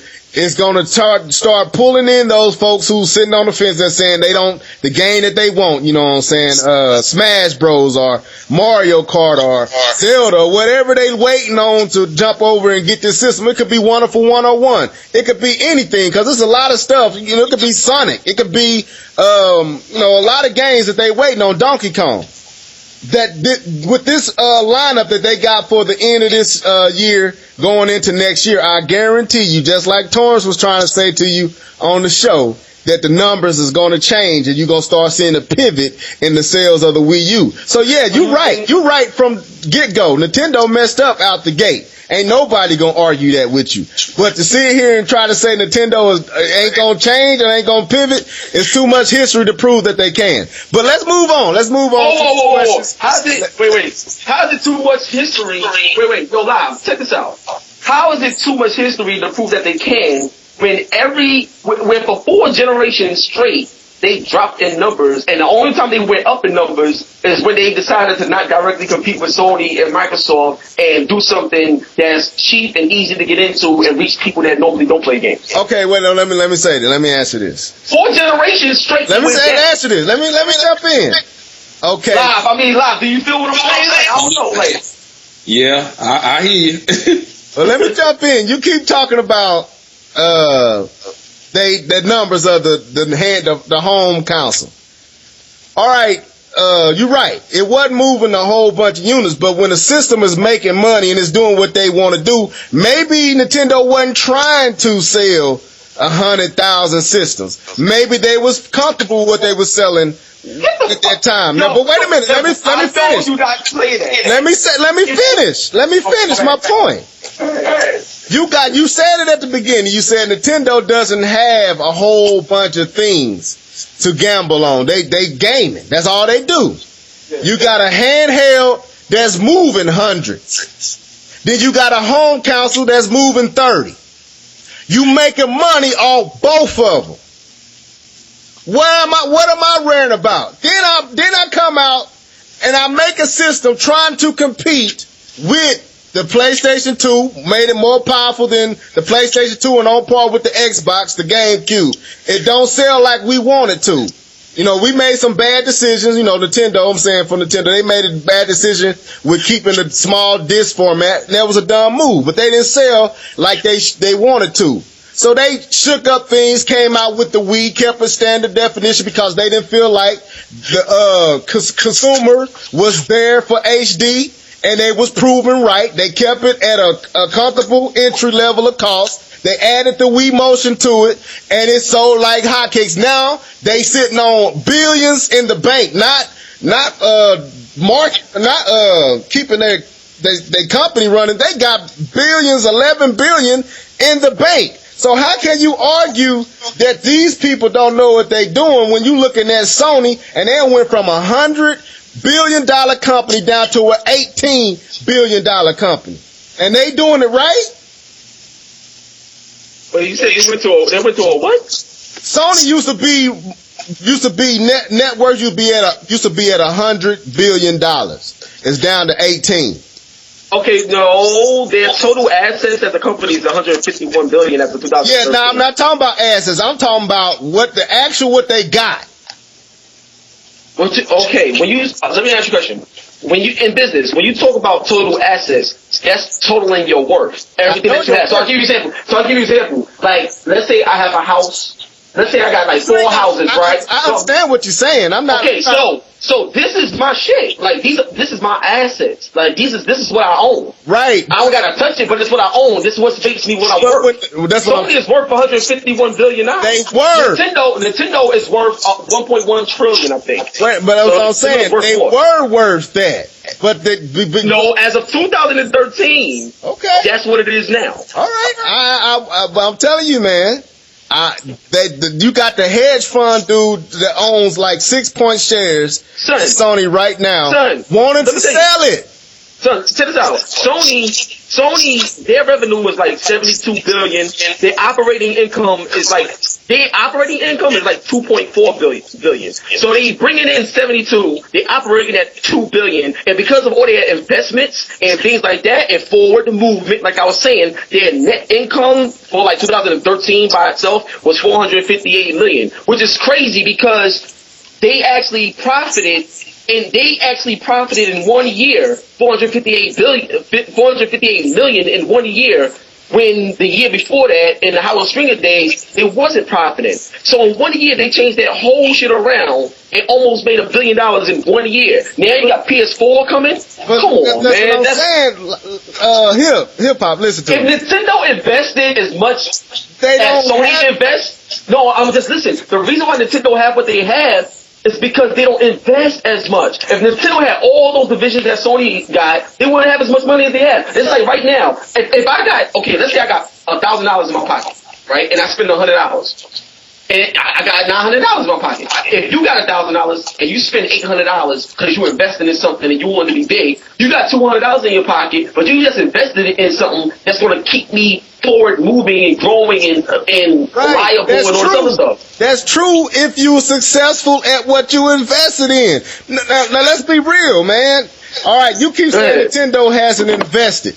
If I'm mastering what I know, and that's gaming, and I choose not to, then I got Pokemon in its own. Yeah, that's great. And I'm mastering, I'm mastering this, and this is bringing in revenue that's costing me to rival a company like Sony, which wasn't, didn't start off in gaming, was, music and movies and, all the other stuff they got. They even got an insurance company, which is the only thing keeping them afloat, and they movie department. But everything else is losing them billions, and they shedding it to the point that you were praising $500 million when they was used to raking in 13 to 14 billion a year. Now they only raking in 500 million. That's not good, bro. That's bad on their end. And Nintendo is steady every year, even with the problems with the Wii U. Is still banking that the same amount of money. It's called risk. It's called risk and rewards. Let me tell you, if Sony wanted to, they could have the same amount of money or more money than Nintendo if they didn't take no risk. They take a lot of risk when they invest. They take a lot of risk. And some things hit and some things miss. Well, what I'm saying, right? They take risks. My thing is like, when was the last risk that Nintendo really took, like, seriously? But Nintendo don't take no risk. They took a risk. They took a risk with the Wii. That was risky. How was Nintendo Wii risky? Cause look, dude, look at what y'all say. Look what everybody say right now. They don't want motion control. They tried to, and this is why I say there's bias in this industry. They tried to destroy the Wii because of the motion control, but they could not stop the train from running because the consumers fell in love with it. Oprah and all them fell in love with it, and it sold like hotcakes, and then they had to turn around and include something to compete with the Wii because Nintendo gambled with the market. They changed it up. That was the real gambles. All Sony do is, we'll make it more shiny. We'll make it more shinier. We give you the exact same controller. What are they doing? They reinvented themselves, which is what Nintendo's supposed to do, and I was happy about it. But your same example, I'm going to try to use your same example, then we're going to move on to these questions. Okay. You keep saying that Sony reinvent themselves. You still got the exact same controller. No, it's not the same controller at all. What's different about it? Okay, you got a touchpad, you got a speaker, the triggers are up, so it actually feels like triggers. Okay, The analog stick concave is spread out. Okay, There's a share button on it. Okay. Like, yo, you got it's way different, and it feels completely different. It Okay. don't feel nothing like. Yeah. I got a gamepad with a touch screen that show video. I can pause the game, go into Miiverse, which y'all act like is so not, but we got literally Twitter and Facebook right on my Nintendo. I can chat with all my friends and all that. I can do video chat. I can talk to people over in Japan, people over in Europe, right from my Wii U gamepad. I can walk away from my TV, play my Wii U while I'm sitting on the toilet. I can do a whole bunch of stuff with my Wii U, but all of a sudden that's not innovative. But Sony asked this pad in the center of it and put a speaker in it, which is a speaker in the gamepad. That's innovation.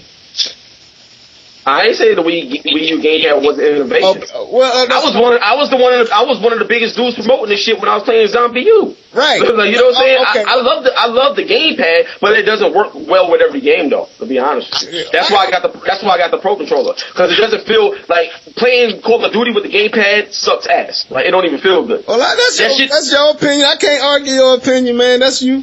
That's how you feel. I don't like Call of Duty. I ain't no big fan of Call of Duty, even though it's on pace to be the most pre-ordered game this year. So it's gonna be a big one. Anyway, let's get into these questions, man, so we can end no doubt. All right, the first question is from Gamer Nate. He got 3 questions, man. And you answer them. I'm not gonna. We ain't debating no more. It's over, folks. We done. That's it. You know what I'm saying? We got it in. So now it's time. This is gonna be Hip Hop Gamers' opportunity to answer a few of you guys' questions. I'm not going to jump in. I'm gonna let him answer it unless he say something too far left, and I gotta jump in. So, anyway, let's go. Gamer Nate asks. He said, "Would it be fair to say that the problem facing the Wii U in reference to third-party support does not lie with the hardware, but in the low install base currently associated with the Wii U?" That's his first question. You can answer that however you want to. No, I wouldn't say it's the low install base. I would say that if you look at the Wii U and the way third parties sell on it and stuff like that, even like dating back from the Wii, is a lot of third parties don't look at it as a profitable machine. That's one. And a lot of third parties is moving to PS4 and Xbox One because that's going to be the new standard. So when you look at PS4 and Xbox One as the new standard and stuff like that, even though PS3 and 360 is still going to get some support, but all that stuff is being phased out. So when you look at Wii U, PS3 and 360 are along the same wavelength. So if PS3 and 360 soon will get phased out in a year or so, they're looking at the Wii U in the same light. You know what I'm saying? Something that was, last gen. So I don't think they're going to spend a lot of time developing on something that's not going to give them a proper return on investment. And I feel that the only way that'll change possibly is if Nintendo figure out a better way to market their product to get more positive energy behind it, to get more people talking about it, and to get the numbers up to get people to support it. Because there's one thing if you don't sell a lot, but if nobody's talking about it and there's no hype or excitement about it, then that's tough with your fan base. Okay. Now, like I said, I'm not. You said some stuff I want to say, but I'm not, because this is his opportunity to give his perspective to your question. So, Gamer Nate, don't be talking about me when I don't respond to something I want to respond to, but I'm not. Anyway, question part 2 to this is: with that being said, isn't it a double standard then to quote install base as some third-party developers have yet to make games? Okay, let me say this. Let me ask this again. With that said, isn't it a double standard then to quote install base as some third-party developers have yet are making games for 2 systems that have yet to be sell a single console, meaning the PlayStation 1 and the Xbox, meaning the PlayStation 4 and the Xbox One? How can you basically what he asking is, how can you justify making games for a console that hasn't sold one console, but then look at the install base for the Wii U and say you can't because of the install base? Because that makes sense. Because then I understand what you're saying. A few reasons. One, when a lot of these companies, when a new system comes out, it's a 60. This is like official stats. It's a 65% chance that you'll be successful. Like if you're coming out with a brand new IP, brand new game or whatever on a system that's launching, because of the hype, because of the build up, you have a 65% chance in that game turning it into a franchise and be a huge success for your company. So a lot of times, you see a lot of game companies strictly focus on next generation real hard because they want to hopefully, have a company that can be built off of the success of the system by them having their game on it. Because everybody wants to get the system and all the new games and see what next generation is all about. So that's one of the reasons why you see all this new energy towards PS4 and Xbox One, to get that opportunity to have that 65% chance of getting your game out the gate and being so successful that could be a franchise. Sort of like how MotorStorm was for PlayStation 3. Right. Okay. You know what I'm saying? That's the first part. That's the first part of me answering the question. The second part of the question was let me repeat. What's the question again? He was basically asking, is there a double standard when? Yeah, I see what you're saying. I remember. So the second part to that is that these developers has already been given a budget to create games for next generation only and stuff like that. So when you have Sony and Microsoft, when they create a platform, they already have deals with their publishing partners and stuff like that. So what it is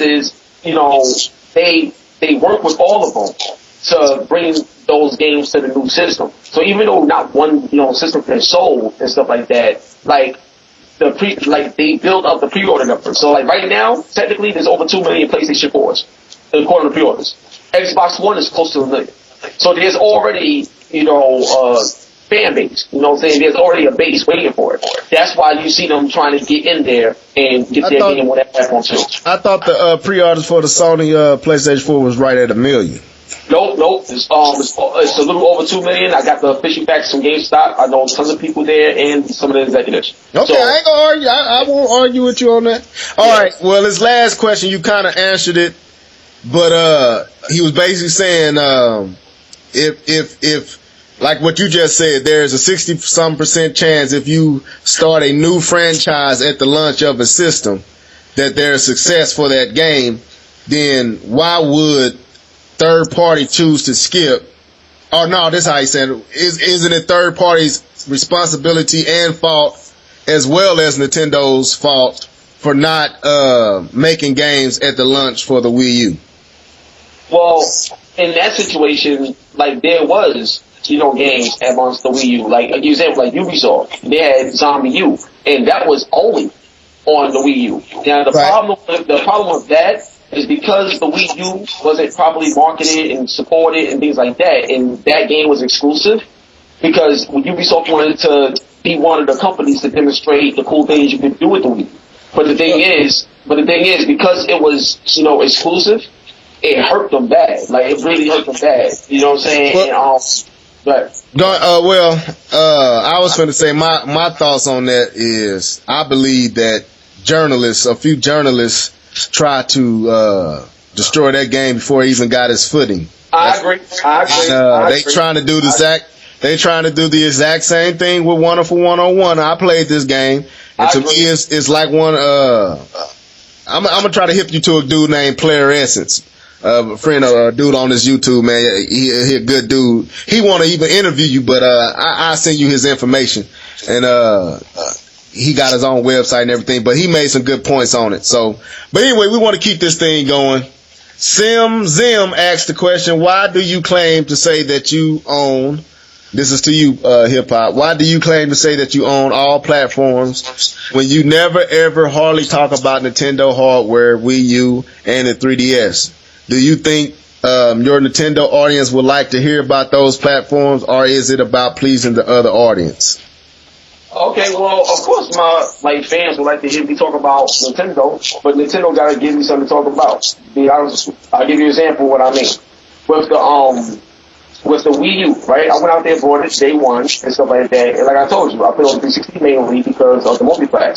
Now, Wii U supposedly is a more powerful system than 360. So when I got the Wii U, I was extremely excited because that was going to be my main system until, PS4 and Xbox One came out. But when I got the third-party games on the Wii U, and I played NBA 2K, and I played, what's the name, Call of Duty, when I played them games, I was like, wait a minute, like, 360 and PS3 was like, better. Well, the 360 version, was, better than, both these games.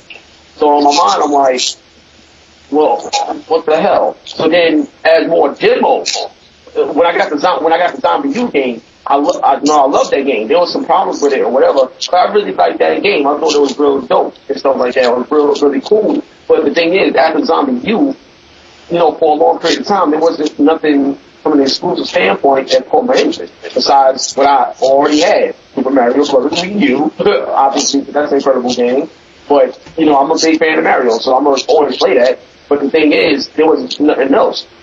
Like, the last time I got excited for the Wii U was when they announced Bayonetta 2. So when that game come out, I'm going to play that, and that's going to give me something to talk about. But until then, they're not giving me anything to talk about to make me want to play the system. What about... In terms of 3DS and stuff like that, like, I like the PS Vita, a hell of a lot better, so I play the Vita a lot more. With the 3DS, the last game I played on here was Castlevania, and it was hot, it was hot, but the thing is, in comparison to PS Vita, from my point of view, it's just a much better machine, it looks better, it feels better, like, I got 2 analog sticks, like, I feel like I'm playing the console on the go, you know what I'm saying? So, the 3DS don't really appeal to me, and the 3D ain't all that great.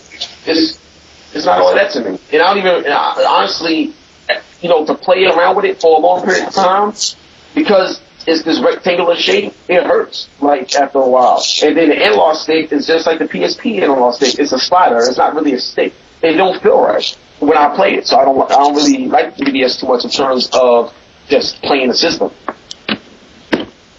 So that's why I don't really talk about those.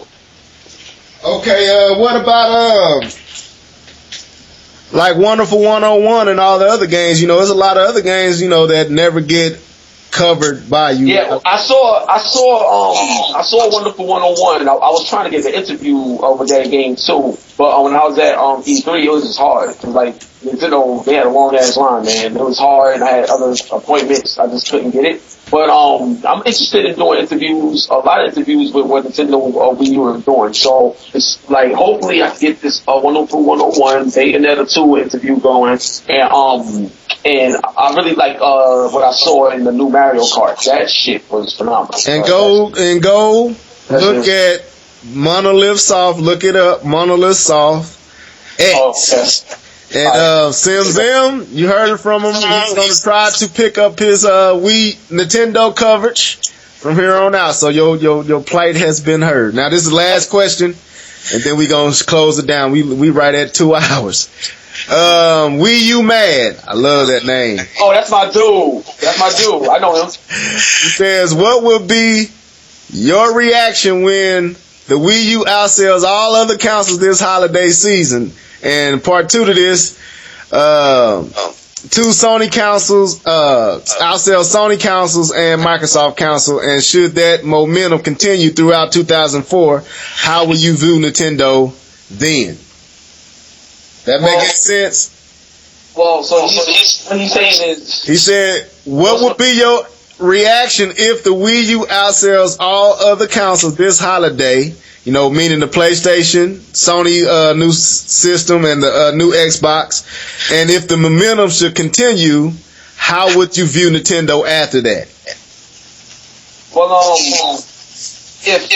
if that was to happen, which is a big ass if, I completely doubt that. I'll bet money on it that won't happen. But if it did happen and stuff like that, I would make a video, tipping my hat off to Nintendo for doing something different to get people excited about their products like we need to do. So I would definitely do a video supporting that, and I will also mention in that actual video, simply because of like the change or whatever they're doing to actually properly compete and stuff like that, I would probably I don't know, buy Levelhead again. I'm gonna hold you on that. So I'm looking for a video with a tip hat, and I'm looking for a game. And I'll buy you again. All right, so that was the last question. Will you mad? I hope that answered your question. We getting down to the last. We about to close out, so I'm gonna let everybody have. Live. You got anything to say? Man, you was totally quiet.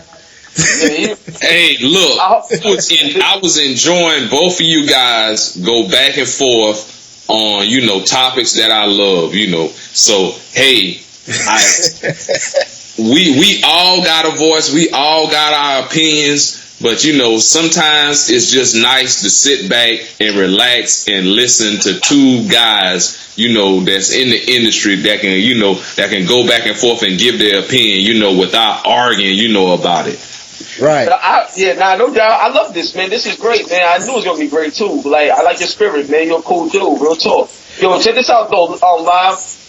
In your opinion, and so like that, from a debate standpoint, like there has to be some sort of winner or loser, or who did you feel more, or who explained rate.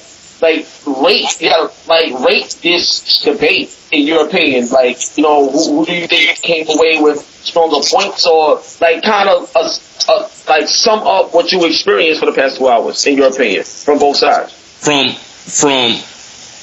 Hip Hop Gamer's standpoint, he came with some factual information, and some of the information that I heard, I could have disputed some points, but for the most part, you was on point with with your opinions and stating how you felt about the industry and everything. I'm not trying to be biased on either side, on Levelhead side or on hip hop side. I'm not trying to be biased. Levelhead came with his points, his numbers, his stat, and everything. He was ready. He was ready for this debate. But hip hop, I ain't trying to be biased, but Levelhead got you, man. All right, cool. No doubt. I respect that. Now, I'm not saying what made him get, what was the thing that he said that you feel put on the top?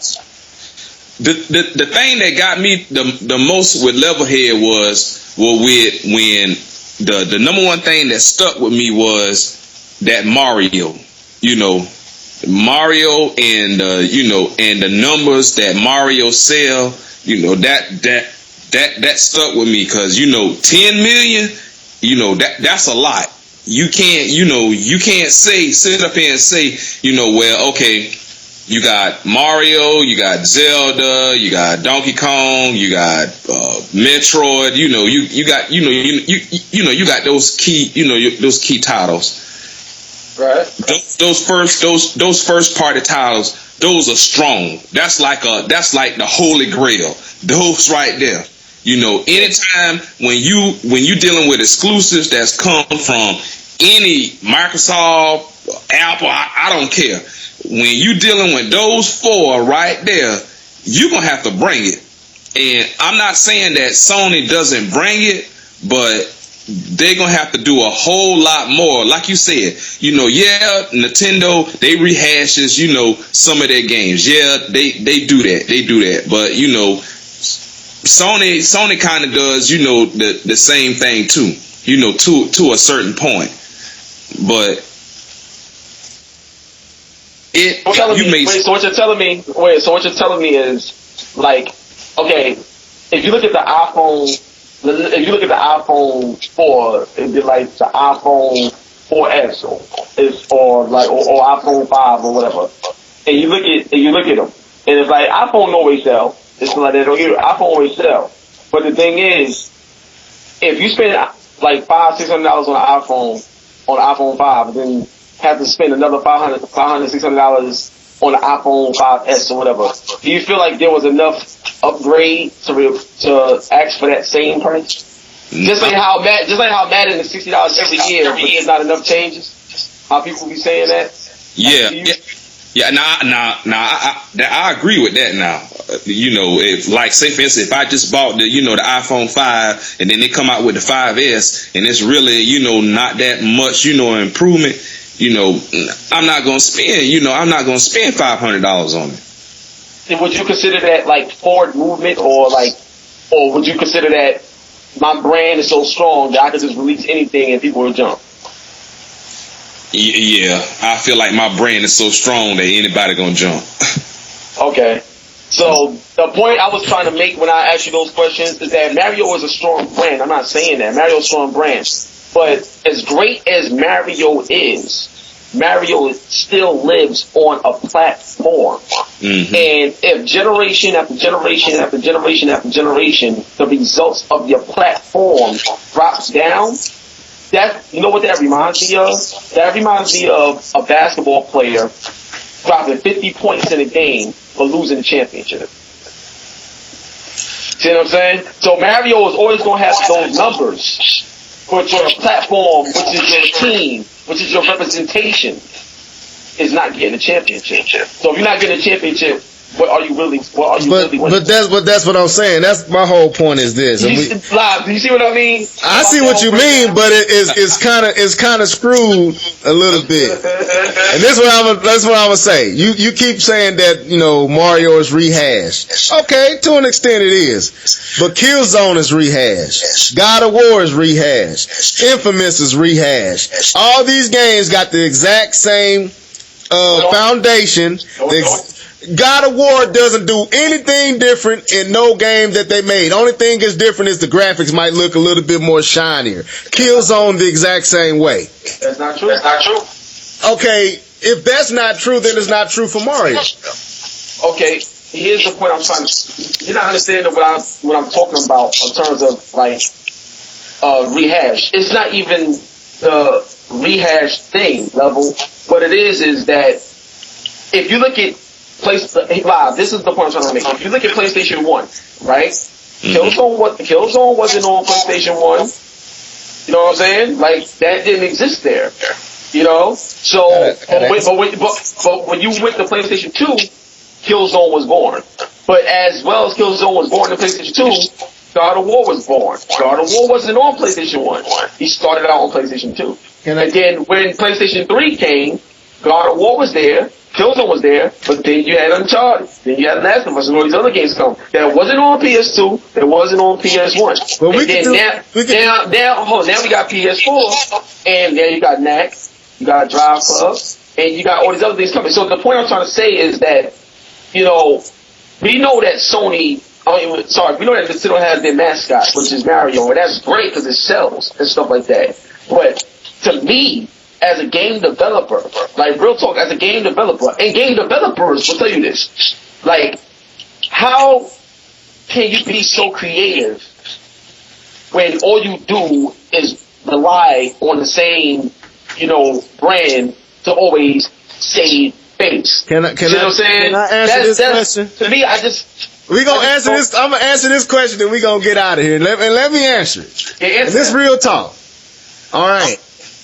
Okay, you got Mario, Zelda, Donkey Kong. Even Donkey Kong started before Nintendo system was even made. Donkey Kong was out there. Then you go to, the Super Nintendo, and a few more franchises come out on that system. Then you go to the N64, you get a few more franchises like F-Zero, and you get some other games. Well, F-Zero started on Super Nintendo, but you got that on Super Nintendo. Then you move to the N64 and you got other franchises. Then you have Zelda, Ocarina of Time just changed the game. Mario changed the game. But then you look at the Wii Sports changed the game. Wii Sports, Wii Fit changed the game. So to say that Nintendo, wait a minute, let me finish.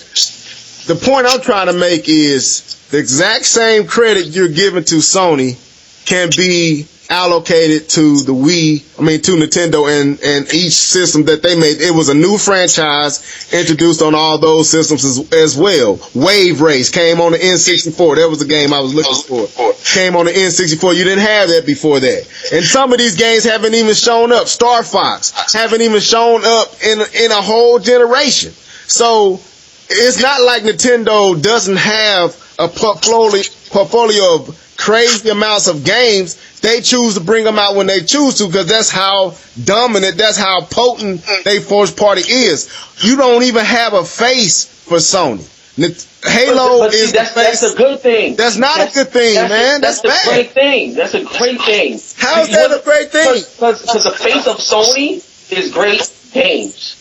That's what the face of Sony is great games. Well, let me prove and I can prove you wrong on that, Hip, because the sales of Sony's first party show that they need a face. Halo sells upwards of 10 million. Well, I got a question. If you make a game and you sell 2 million, 3 million, 4 million copies, that's bad? No, I'm not. Wait a minute. Understand my point. What I'm saying, Gran Turismo sells. I was going to say that Gran Turismo is the only Sony brand that sell upwards of 10 million. One, you got Halo selling that. You got Gears of War was selling that, even though it was made by Epic, but it was exclusive to Microsoft. You got like 10 titles on Nintendo that sell upward of 10 million. And either one of them can be the face. You can remove Mario, and then you got Zelda. You can remove Zelda, then you got Donkey Kong. You can remove Donkey Kong, you got so many faces that can be the face for Nintendo. You don't have none of that on Sony.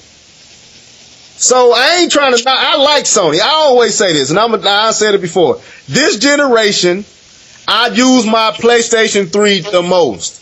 It wasn't my favorite as far as the game, but in totality, the use, I use my PlayStation 3 the most. I got on the line with my PlayStation the most. I watched DVD, Blu-rays with my, and I played a lot of games. I was an Uncharted buffoon. I love Uncharted. I love God of War.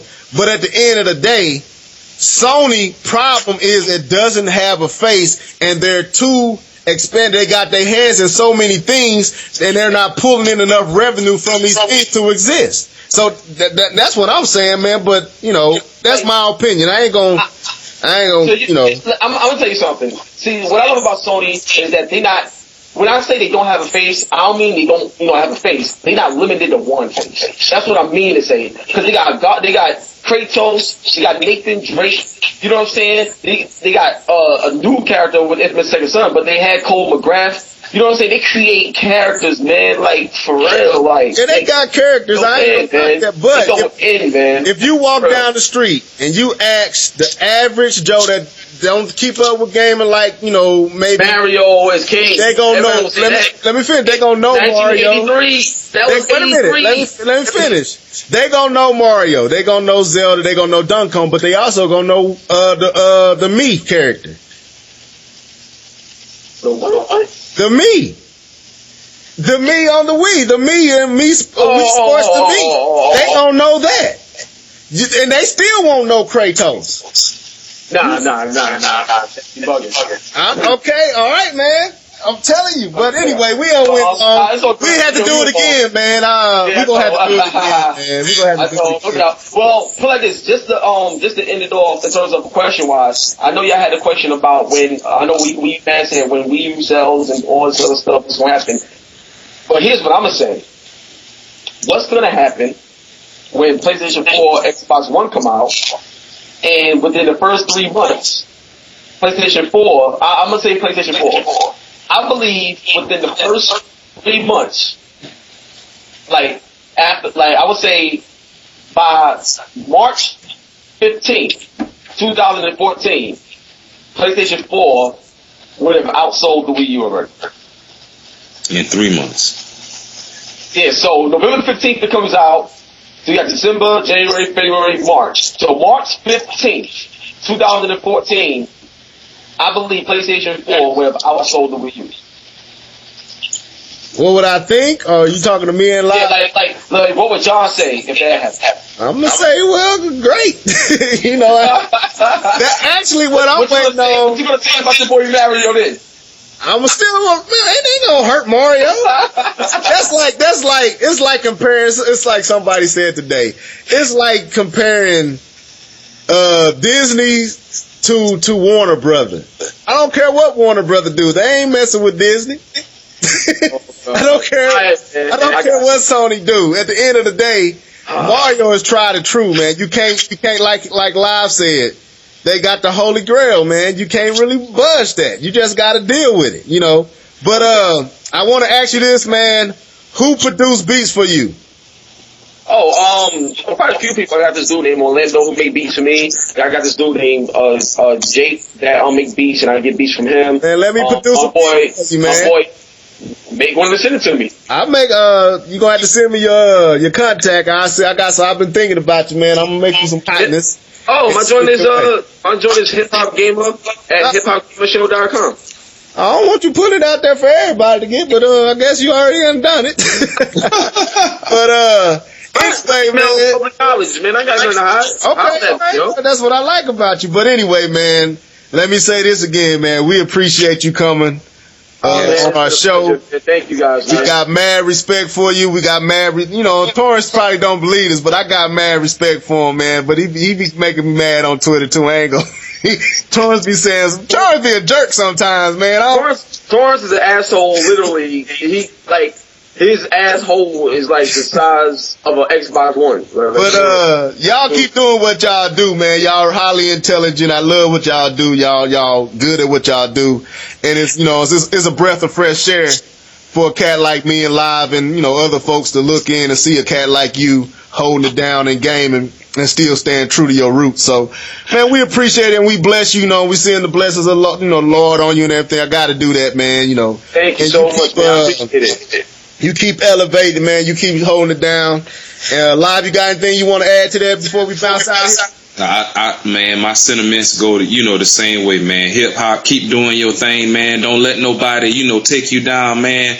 Keep going forward, man. And I appreciate you for being on our podcast. Yo, God bless you both, man. It's going to be great, man. So I'm going to talk to you guys another time. Just hit me up, on Twitter. We're going to talk, man. It's so good. Right. And let me tell y'all this is how you do a debate.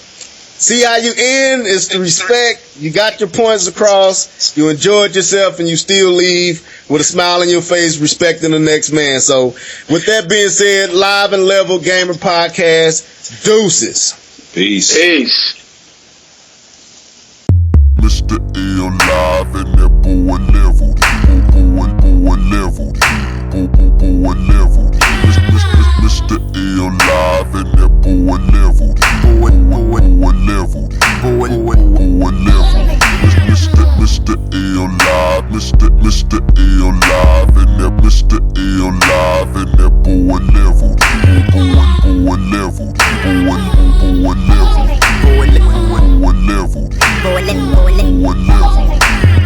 Mr. L Live and that boy leveled. Boy leveled.